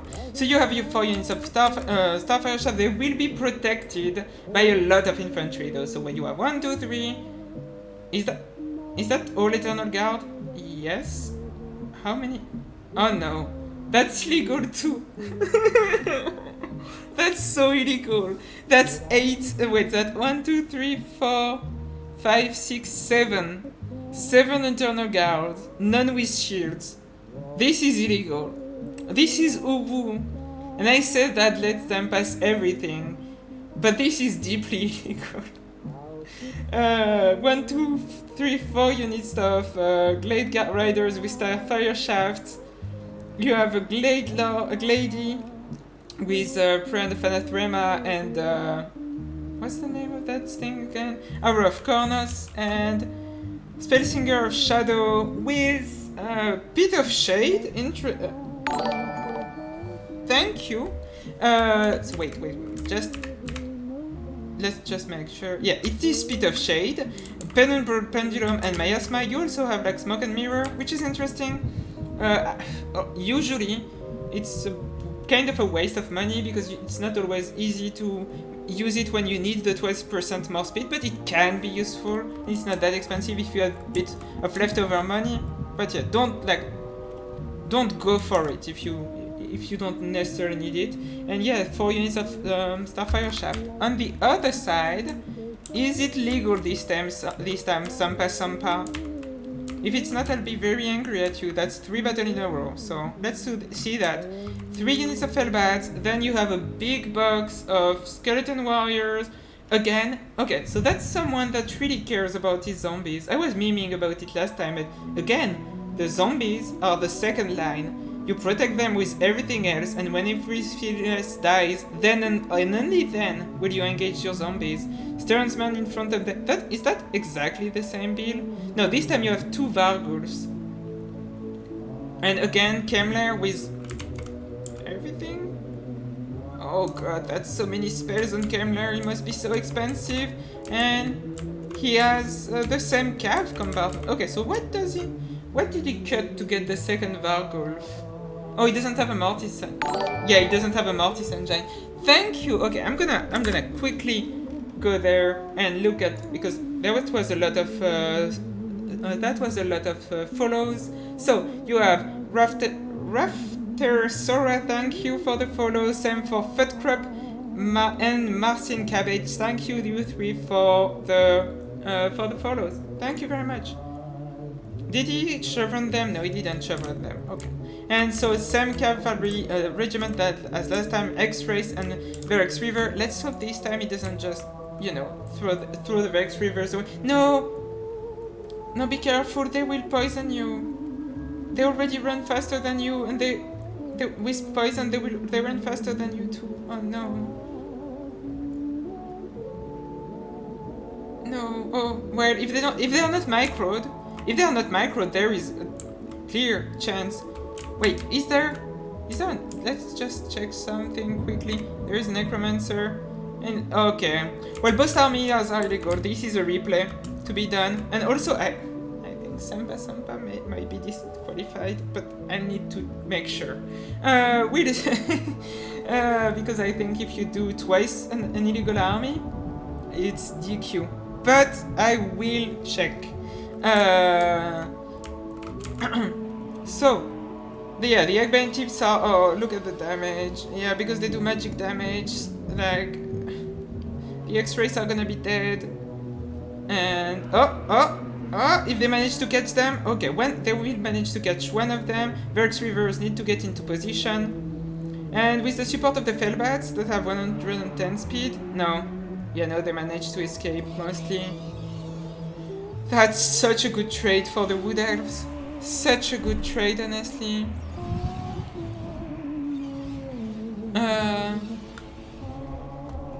Yeah, the rest of the battle hasn't really started, and that's the issue of Sampa Sampa with that build. It's like, God, like, that hasn't moved at all. Like, move your bucks. Honestly, you don't want just your mobility to fight and to die, and then only, like, you need to move you need to move before. That's just not good for you. Because now, yeah, the X-rays are dead. Is there... What is it? Yeah, no, 1 unit of bats is doing fine. I don't really... It's not looking good for our friend Sampa Sampa, let me be honest.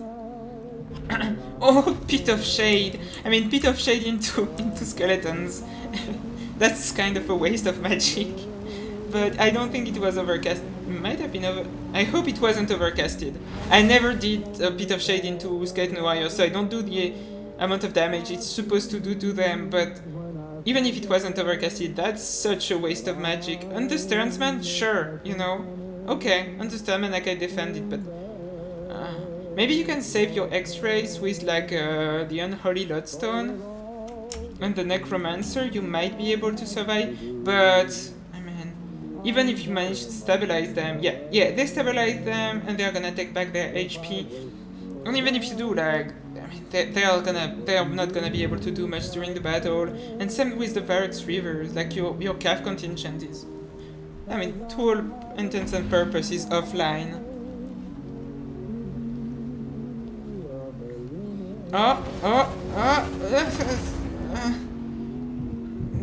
A pendulum. Yeah, that's the kind of thing that that as a player you will learn to do. A pendulum like that is like you had like the perfect angle of a pendulum right there, but you go for like a clunky sideways. Yeah, I know, chat, I know. It kind of hurts, but that's okay. They're gonna do their best, you know. Opening fire, okay.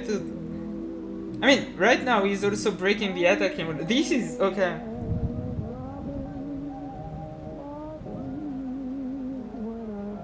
I'll try to cast every game from my groups, yeah. But oh god, like he's breaking the attacking rules now. 90%. Yeah, but I don't have time to go through, and I could only cast the games of like well-known players, but I feel like the interest of that competition is also to share, like to show newer people to the scene that want to do. Yeah, thank you, Reginald. I don't know. I'll think about if everything is like, but oh, this is. I mean, if it wasn't for the rule breaks, I'd be fine with it. It's just like this is such a clear like break of the attacking rules. You did start... oh, now... Wait, can you hear me in the replay? Because I said this is a clear breach of the attacking rule and he just moved his whole army 10 seconds later. Did I break like space-time continuum or some shit? Damn! My powers. You probably did some slide, but nothing as bad as this.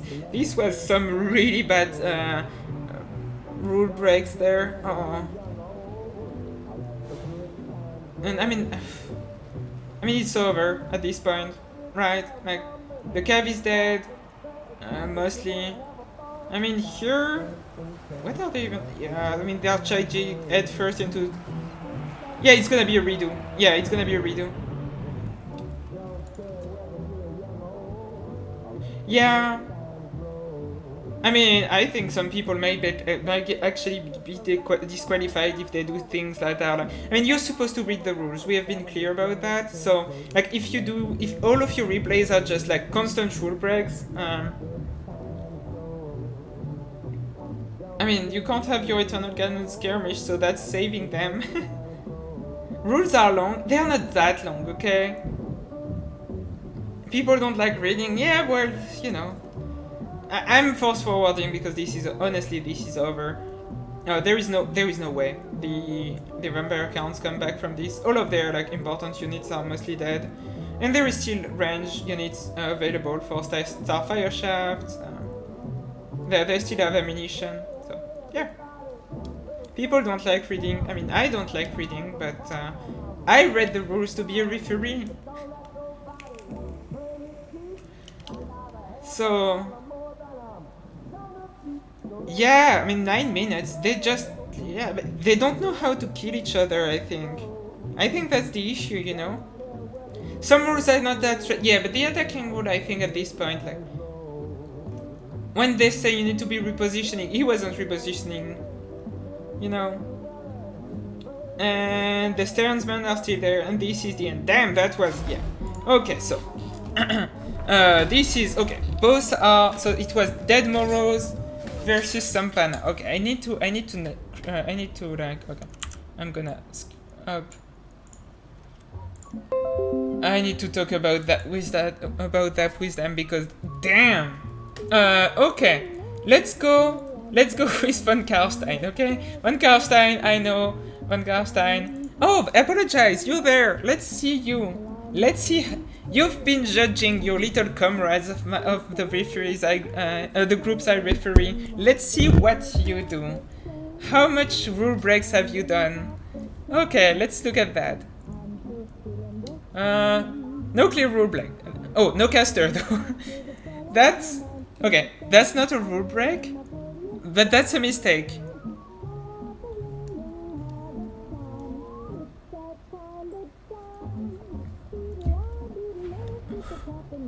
Yeah, well, I understand Alelcom, but I clearly told them if there are rules you're like not understanding, like talk about, you can ask me about anything. That was like the first thing I said when I created the groups. I'm like refereeing, so you know. But yeah, sure, I understand. No problem. So, okay, as a rule, I apologize. As a big rule, you have magic available in this game.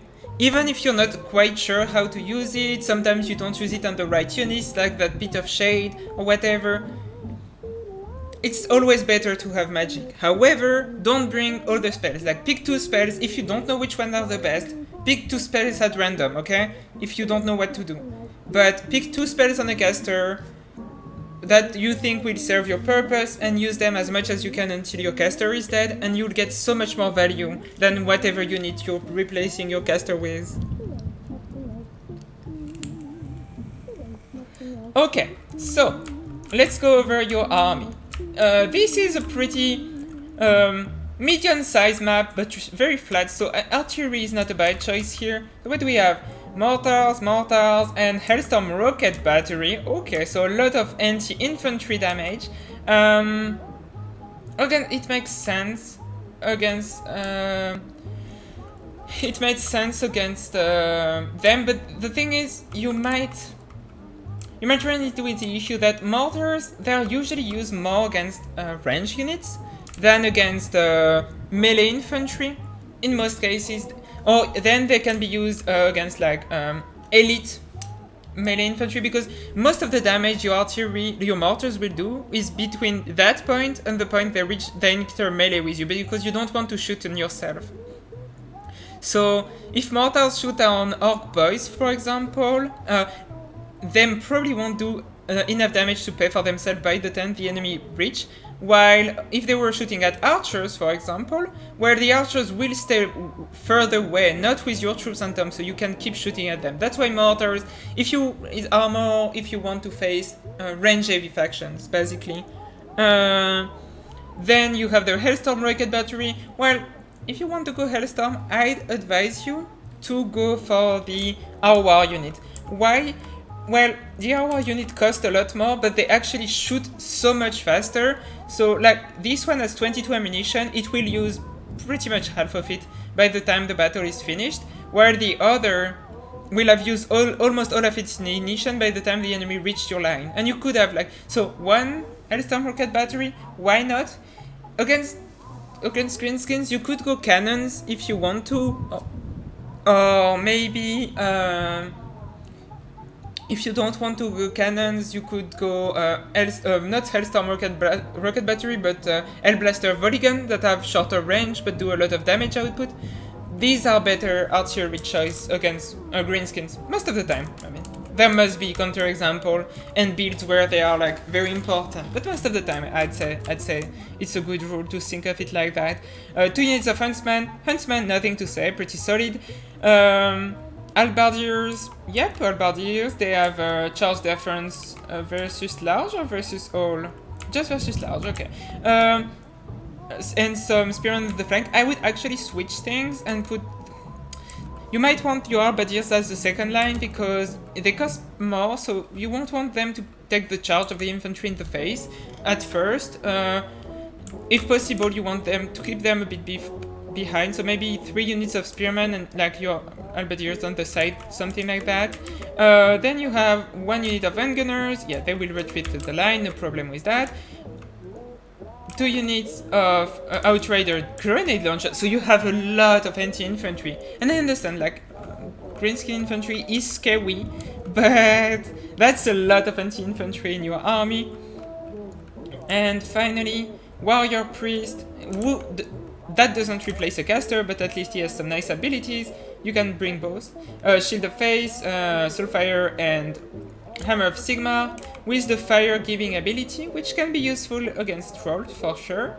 And Boris Stonebringer on his Griffon with everything. He has everything, so he's kitted. And for Boris, it's not bad to kit him completely.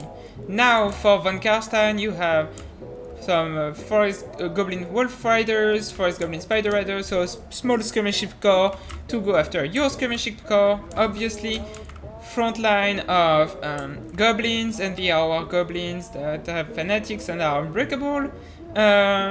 2 units of regular orc boys, they are followed by 2 units of stone troll to push through your line and kill cavalry. 1, 2, 3 units of orc boar boys, they can trade okay against Empire cav if they get the charge. And you have Bob with just his ITP aura, Night Goblin Shaman with Vindictive Glare, and Mork will fix it, so they're slow. And Azak the Stutterer with just Spirit Leech. Oh, and Life Leeching, interesting. You don't see Life Leeching that often. Is this even one of the maps? I'll look it up. I don't think that's very important, honestly, if both of them agree on it. But yeah, I'll check it. So yeah, I mean, the Hellblaster, the Volley Gun, and the mortars doing work, but yeah, again, at the end of the day, yeah, these 3 artillery pieces, they're meant to shoot at infantry. Let's say they kill the entire enemy infantry, you still paid more than your opponent for that, and you have a lot of range to protect with not that much, so maybe like having some Empire Knights at least to bring some mass and protect on the sides, things like that could be improved.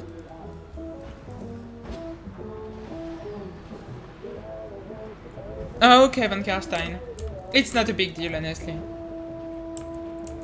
But yeah, your infantry is taking a beating right now, because there is a lot to shoot at them. The Handgunners are probably gonna open fire on the Stone Trolls. And same for the Huntsman going after... Oh! Well, Von Karstein, what kind of micro is that? What? Yeah! Not proud of you there, clansmate. Nice. Okay, so this is nice, going through the defensive light, and very nice fanatic cast, killing the Outriders with grenade launchers, and yeah, I mean, you need a reaction right now to avoid just like completely losing your backline. Vindictive Glare going after Boris, but mostly missing him. And I mean, Von Karstein is probably busy migrating somewhere else because he's not really using most of his AP loonies, yeah. Here, the Halberdiers were embraced, so a good charge in the face will still hurt them.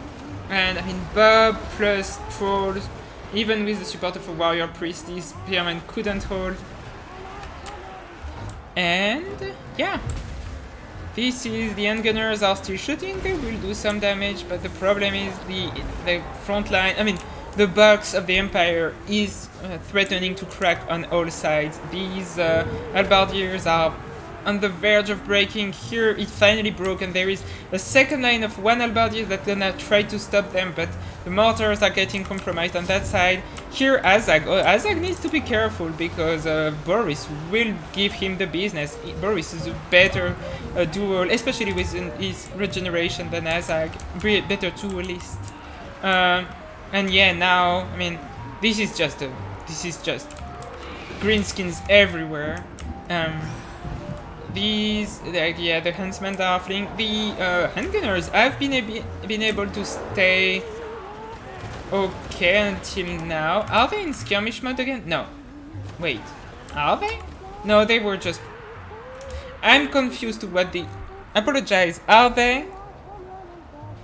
I'm not sure.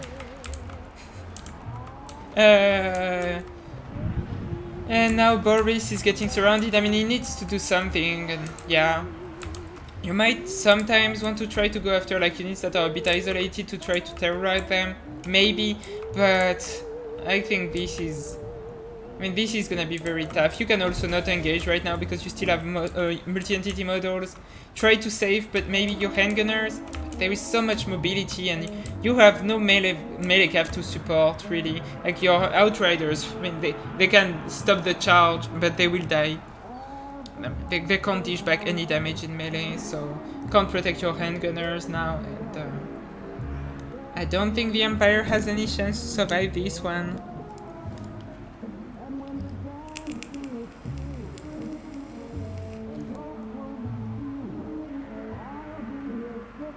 Yeah, we have discords. Each group I moderate or I'm the referee of has a specific Discord channel in the WWC server. And now it's like cleanup duty for the greenskin. Great job, Van Karstein. Hello, Ding Personality.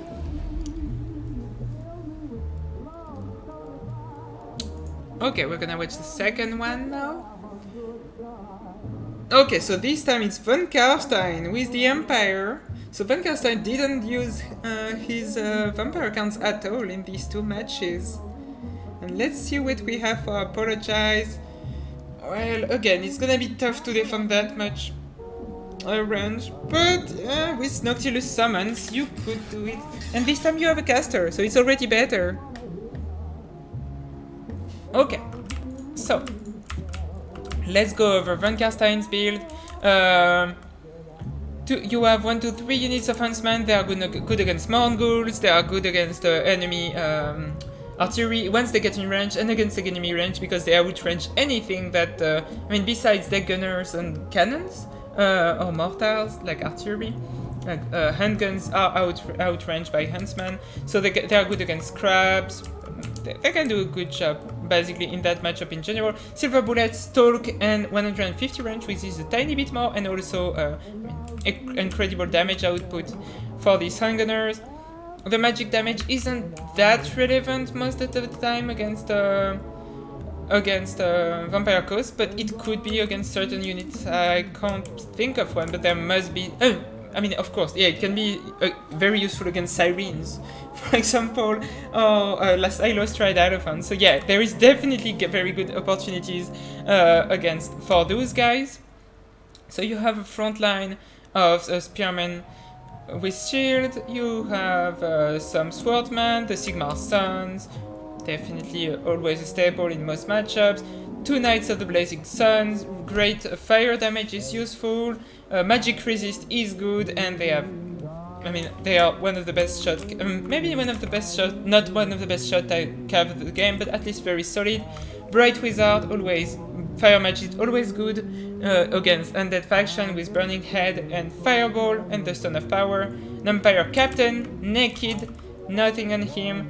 and Volky Boy with the banishment, all his buffs, and the regenerating item. So, solid army, nothing really to say. Besides, it's solid, it's good, and it's balanced, okay? There are some builds that could be a lot more kite focused or range focused, for example, for Vampire. This is balanced, there is a bit of everything, and it should be able to endure most type of Vampire Coast builds. Now, what else do we have? What do we have for the Vampire Coast? You have 2 units of zombie pirate Deccan mob, a young pirate Deccan Horde polearm, 2 units of scurvy dogs, 2 Depth Guard polearm. Oh, I have Raptor. Are you looking? Is Depth Guard another commitment against? Probably. You risk them getting shot at. You risk them getting like overwhelmed. They are way better since the last patch. Like honestly, with the mass changes, especially the Awa version, they are good. Honestly, I wouldn't bring them against Empire. One of them against Empire might not be the worst choice in your life. Raptor is a big fan of that. Raptor, are you looking at that? 2 of them. You should be so happy. So 2 Carronades. So here you could bring Mortars, for example. Carronades are good too, because of like Knights of the Blazing Sun, for example, or Volky Boy. But like Mortars against Sunsman or against the Silver Bullets, once all these units stop stalking, obviously, could be a decent choice, because you don't have that many options to catch them besides like Scurvy Dogs, but yeah. So that, you have 2 units of handguns and 1 unit of Sirens. Sirens can be very good, they just need to be careful to avoid Volkmar and the Silver Bullets and Burning Head, so quite a lot to avoid. And I think you have 2 units of Scurvy Dogs that are gonna try to jump on the enemy range as soon as these ones reveal themselves. And now the cannons are shooting at Volkmar. I probably go after the Cav, actually. Especially since you can get some decent side shots there. I'd probably go after the Cav. Because you don't have a lot of mass. So yes, you have your Depth Guard that can like kill them if the enemy Cav stay in place, but you don't have much to force them to stay in place. So they can be a terror in your backline. That's why Carronades on Knights of the Blazing Sun could be good, because yes, you do damage on Volkmar, but he will shield of face, but he will regenerate with it, except if you completely kill him. And a lot of the game is not about can you do enough damage, it's can you do enough damage at the right time. And yeah, you could kill Batman. I don't know why I wanted to call him Batman, but you can kill Volkmar in endgame. Bright Wizard getting some shot at, he won't get any heal. Like the Bright Wizard shooting at him if you can is always a good choice, because handguns are somewhat hard to kite, but as you can see, Von Karstein can still still do it, but yeah, low HP pull for that one. You can also stop him completely from daring to overcast if you bring their HP low enough. And now the Huntsmen are gonna open fire on the gunnery mob, and yeah, they are retrenched them, so except if one of the hounds is dead. Except if the hounds manage to get there, but like 1 unit of hounds will have a lot of problems to actually kill 3 units of Huntsmen are not that bad in melee, so they will lose, but 2 of them could beat Scurvy Dogs. And yeah, it's gonna be tough to get to that backline, and incredible banishment. That banishment, it's over for these Sirens already, and this is looking tough. This is looking real tough for our friends. What happens to Sirens? Well, they got banished instantly. They entered combat, beam, banishment in the face, no more Sirens. Now okay, so the Depth Guard is gonna try. Also, Depth Guard has like low HP pool, so like once they are engaged against something else, if you charge them in the back, they don't have like they will lose model, and yeah, they don't regenerate models, so that's a problem. And yeah, I mean, Gunnery Mob getting shot at. A Bright Wizard now can like stand there because there is nothing really to threaten him, and it's gonna be a Burning Head. Should be able to finish most of the front line. Yeah, most of the front. Nice Raystorm, but Fleet Captain of Deep is dead to the Vampire Captain, and yeah, Honestly, at this point, I don't think it's possible to kill Volkmar.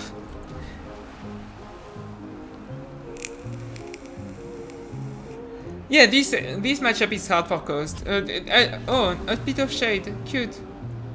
Noctilus has... Oh god, Noctilus has a blood.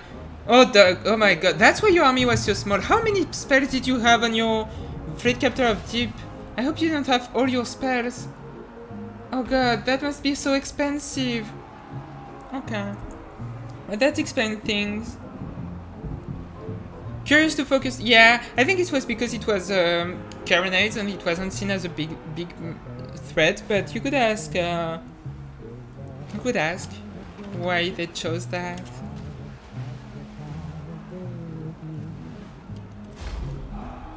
There you go. Okay, so I'm gonna be honest, today was a big day for me. Like, I was outside a lot and I had a lot of refereeing today to do. So I'm a bit tired, so I'm gonna do one last matchup that was sent me by Raptor. And then I'll close the stream for today. But I do a longer session of replays, and this time I'll curate them to have like higher level players, not necessarily well-known player, but higher level players. I'll do that on Friday. No, I'm doing one last. No, don't leave apologize. You did a good job. What was the name of the one you sent me though? That was close. I don't remember. Raptor! What's the name?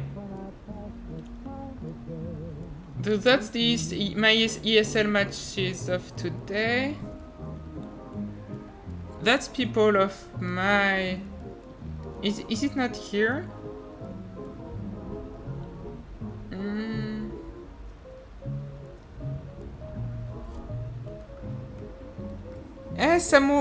Samurai Afro. Hey, Samurai Afro. Okay, I did it. Phew. Ludwig versus Vitellius. Okay. Is there... Do I have it here? If not, I'm gonna... Yeah, okay. I don't have it here. I'm gonna just quickly download it. And thank you for the follow, Samurai Afro. Thank you very much. Up. Someone pinged me.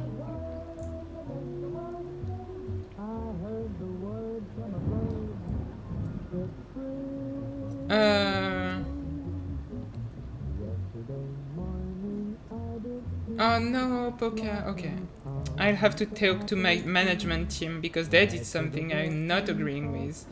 But that's okay. Okay, I'll be back. I'm back in a second. I just need to restart up my... I just need to restart my Warhammer 2. But with that new replay that for some reason I didn't have. Up, File Explorer, up, Downloads, C, User, My Name, App Data, Roaming, Warhammer 2, Replays. Okay, there you go. Up, and where is Ludwig? Ludwig versus Vitellius. Okay. I have it, I'm restarting my game, and I'm going. Up, there you go.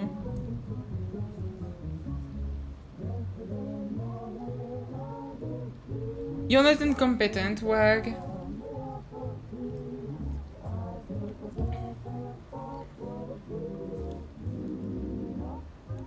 You're doing your best, okay? Okay, I'm gonna come back to the,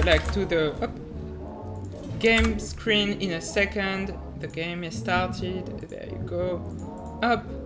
Battle. Replays. Ludwig versus Vitellius. Second battle out of 2. I don't know how the first one went. But this is too high. I don't know Vitellius that well, but I know that BBB Ludwig is a really good player. Anticity Discord maybe? I don't know. So it's gonna be Dwarfs versus Empire. Oh, and I was told it was a close one, which doesn't happen that often. This is known as one of the worst matchups in the whole game. not just our Empire, but like in terms of how one-sided it is. So very excited to see that. Let's start with the Dwarf Army, which is gonna be the most well-known, and then we'll go for the Challenger, the Underdog, the Empire. So we have 1, 2, 3 units of miners with pricing charges, 2 units of Dwarf Warriors following them. It's actually 4 units of Dwarf Warriors anchoring the position, 1, 2, 3 units of Thunderers. They are in small boxes, which is an interesting choice. Usually you want... So they turn faster that way, but also they have less line of fire, so you have less models actually shooting. So making them a bit wider probably would be better. But maybe they'll do that as the battle starts. Grumbrindle, the White Dwarf, with his Smoke Bomb and the Unbreakable. A Runesmith with... so you don't just have Run through some Ruin, you also have Ocean Steel for the armor, and Negation for the damage resistance. You have 1, 2, 3 cannons and 2 two cannons and 1 Bolt Throwers and 2 Slayers, one of them being the Dragonback Slayers. Okay. So pretty like straightforward army from the dwarves. And now for the Empire we have Grumbrindle. We have Grumbrindle. Yes, sure. You're tired, big puppy. 2 Outriders with grenade launchers, already getting shot at by the cannons. Front line of Unbreakable Flagellants. They will trade okay for sure against the Dwarf Warriors. You have Free Company Militias on the side. 4 of them. I love Free Company Militias against dwarfs actually, so I understand that choice. Some archers. Yes, range is good against dwarf when you're the Empire. A cheap range, not archery too much, maybe a bit, but yeah. And then followed by 3 Swordman and 1 Halberdier, one lone Spearman unit on the side, Amber Wizard with Summon, Amber Spear. Amber Spear can be excellent against dwarves, and Wizened Wellform that gives more armor, and I think that's it. Yes. Oh, and for the Lord it's Boris because he's not. You don't need like. Did he destroy a model? No, he didn't. Better luck next time. Boris, he has... what does he have? He has the heal and the debuffs and... Foseeker and Deadly Onslaught. So yeah. Handgunners...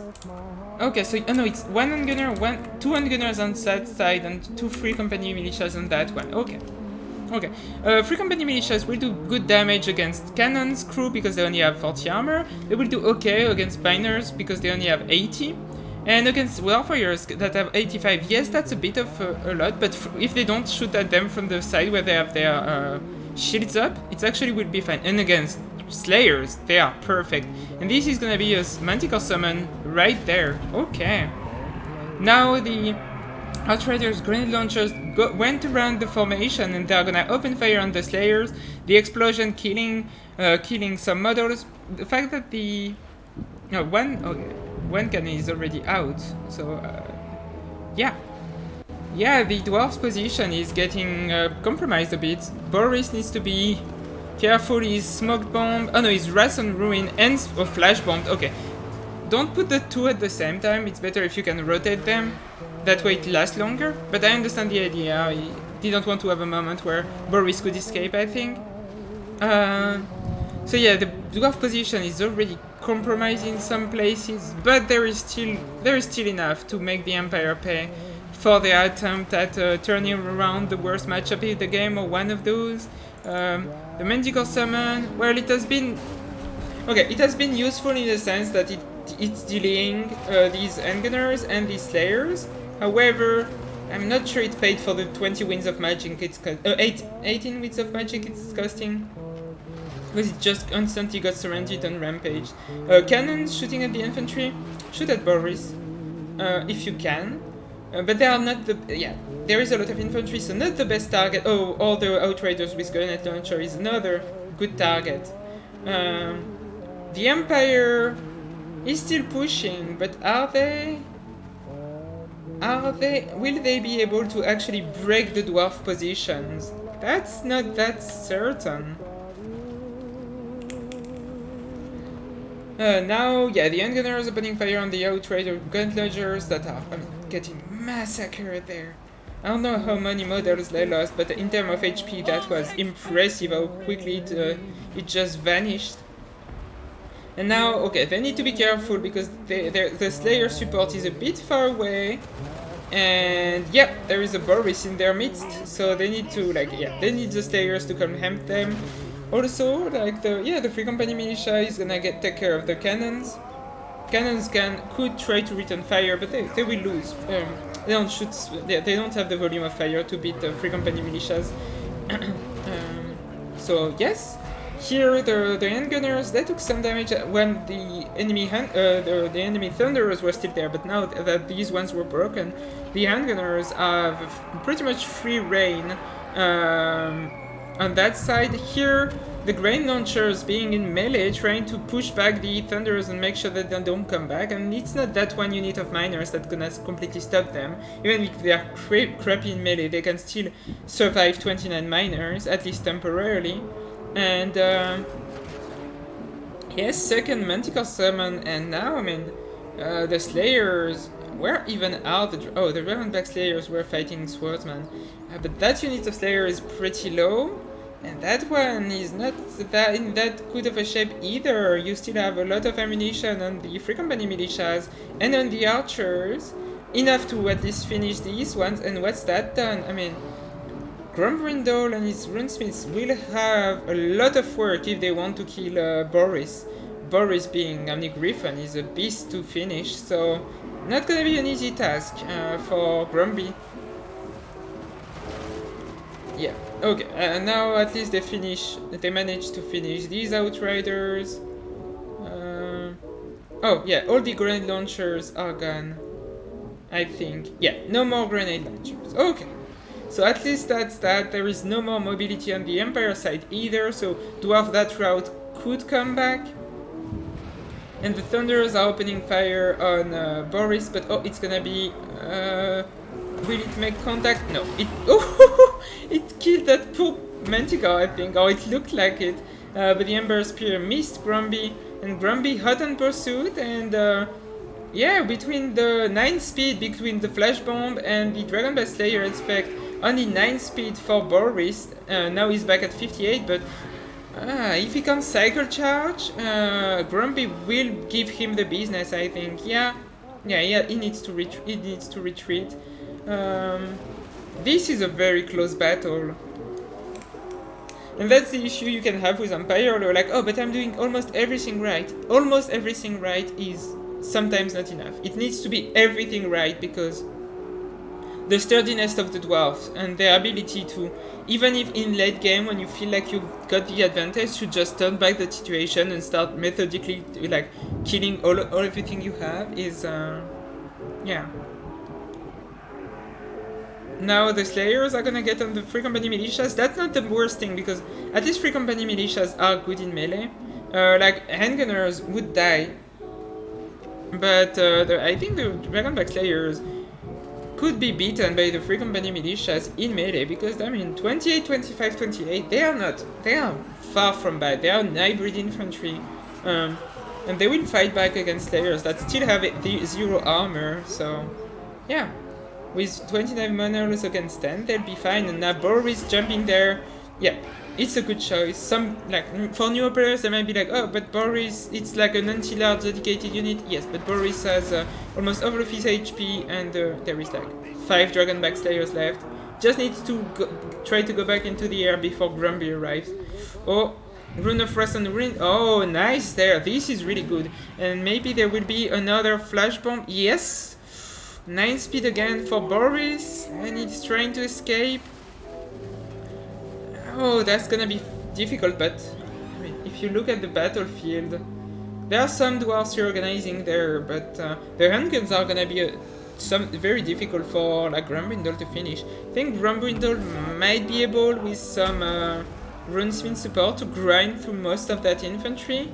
But as soon as he'll be back into open field, like there will be handgunners opening fire on him, and yeah, Boris still has enough HP to be able to cycle charge.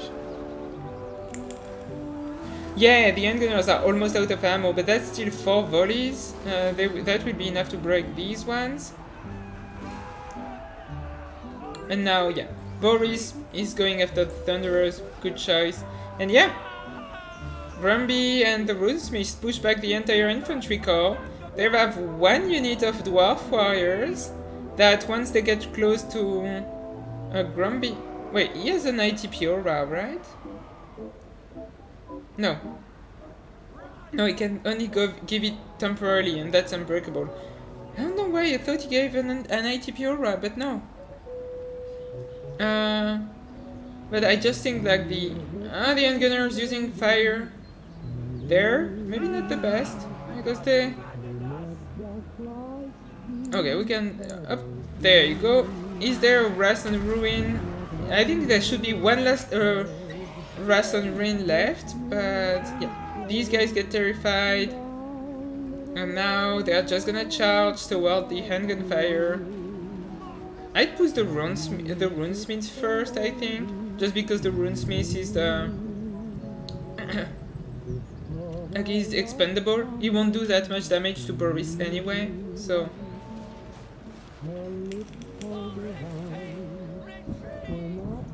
And now they're gonna try to, yeah, kite a bit. And there are some Free Company militias coming back. That's still like... Even if they are not armor piercing, still a bit of volume of fire and some damage. And yeah, the infantry is back now for the Empire. And this is the end for the dwarves. It's gonna be a slow death, but it's gonna be their death. Oh, smoke bomb. Boris, yeah, every time he comes by, he's like, okay, well, actually, that was a mistake. I'm just gonna go back to the air because they are just too brutal for me. And he's gonna try again. And now I think there is no flash bomb is on cooldown and there is no Rust and Ruin. This guy gets terrified and is now away from the pack. Boris should be able to. And good RNG from the Runesmiths. He did some nice hit on Boris, but damn! Damn! Are they turning that back? They are turning that back! Oh my god! They are doing it! It's Grumby! Grumby with a 1000 HP. Oh my god! And now, I mean, Boris needs to engage. Like now, he has no choice. Everything is fleeing from his side. He needs to engage. And oh, and a good hit on Boris. He has only 317 HP, and he's dead. Oh my god! Oh my god! Oh. Oh, this was wonderful. Oh, what a comeback from the dwarves. I mean, it's hard to be rooting for the dwarf when they win a matchup that is so much in their favor, but at the end, like, it really looked like the Empire was winning. Oh, I'd be so sad if I was Ludwig.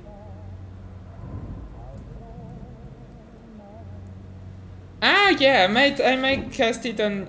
Well, I'm very happy to close down the stream on that one. This was a great one. Thank you, Raptor, for sending it my way. Damn. Grumby. 3000 value on Grumby. 745 only on the Runesmith, but if you count all the Rust and Ruin that he did on Boris, that like allowed Grumby to softening up for the endgame, he definitely paid for himself. The rest, these cannons did well, probably shooting at the grenade launchers and Boris. These ones did, they didn't quite pay themselves. These almost paid. The Thunderers, I mean, it's interesting to see that the Thunderers, most of the time they weren't firing, but they still managed to almost to pay for themselves for 2 of them. Slayers did really fine against the Manticore Summons and Boris. The front line hold its own, and yeah, that's there. Boris, okay. Manticore Summons, the Manticore Summons didn't have the most impact honestly on that game.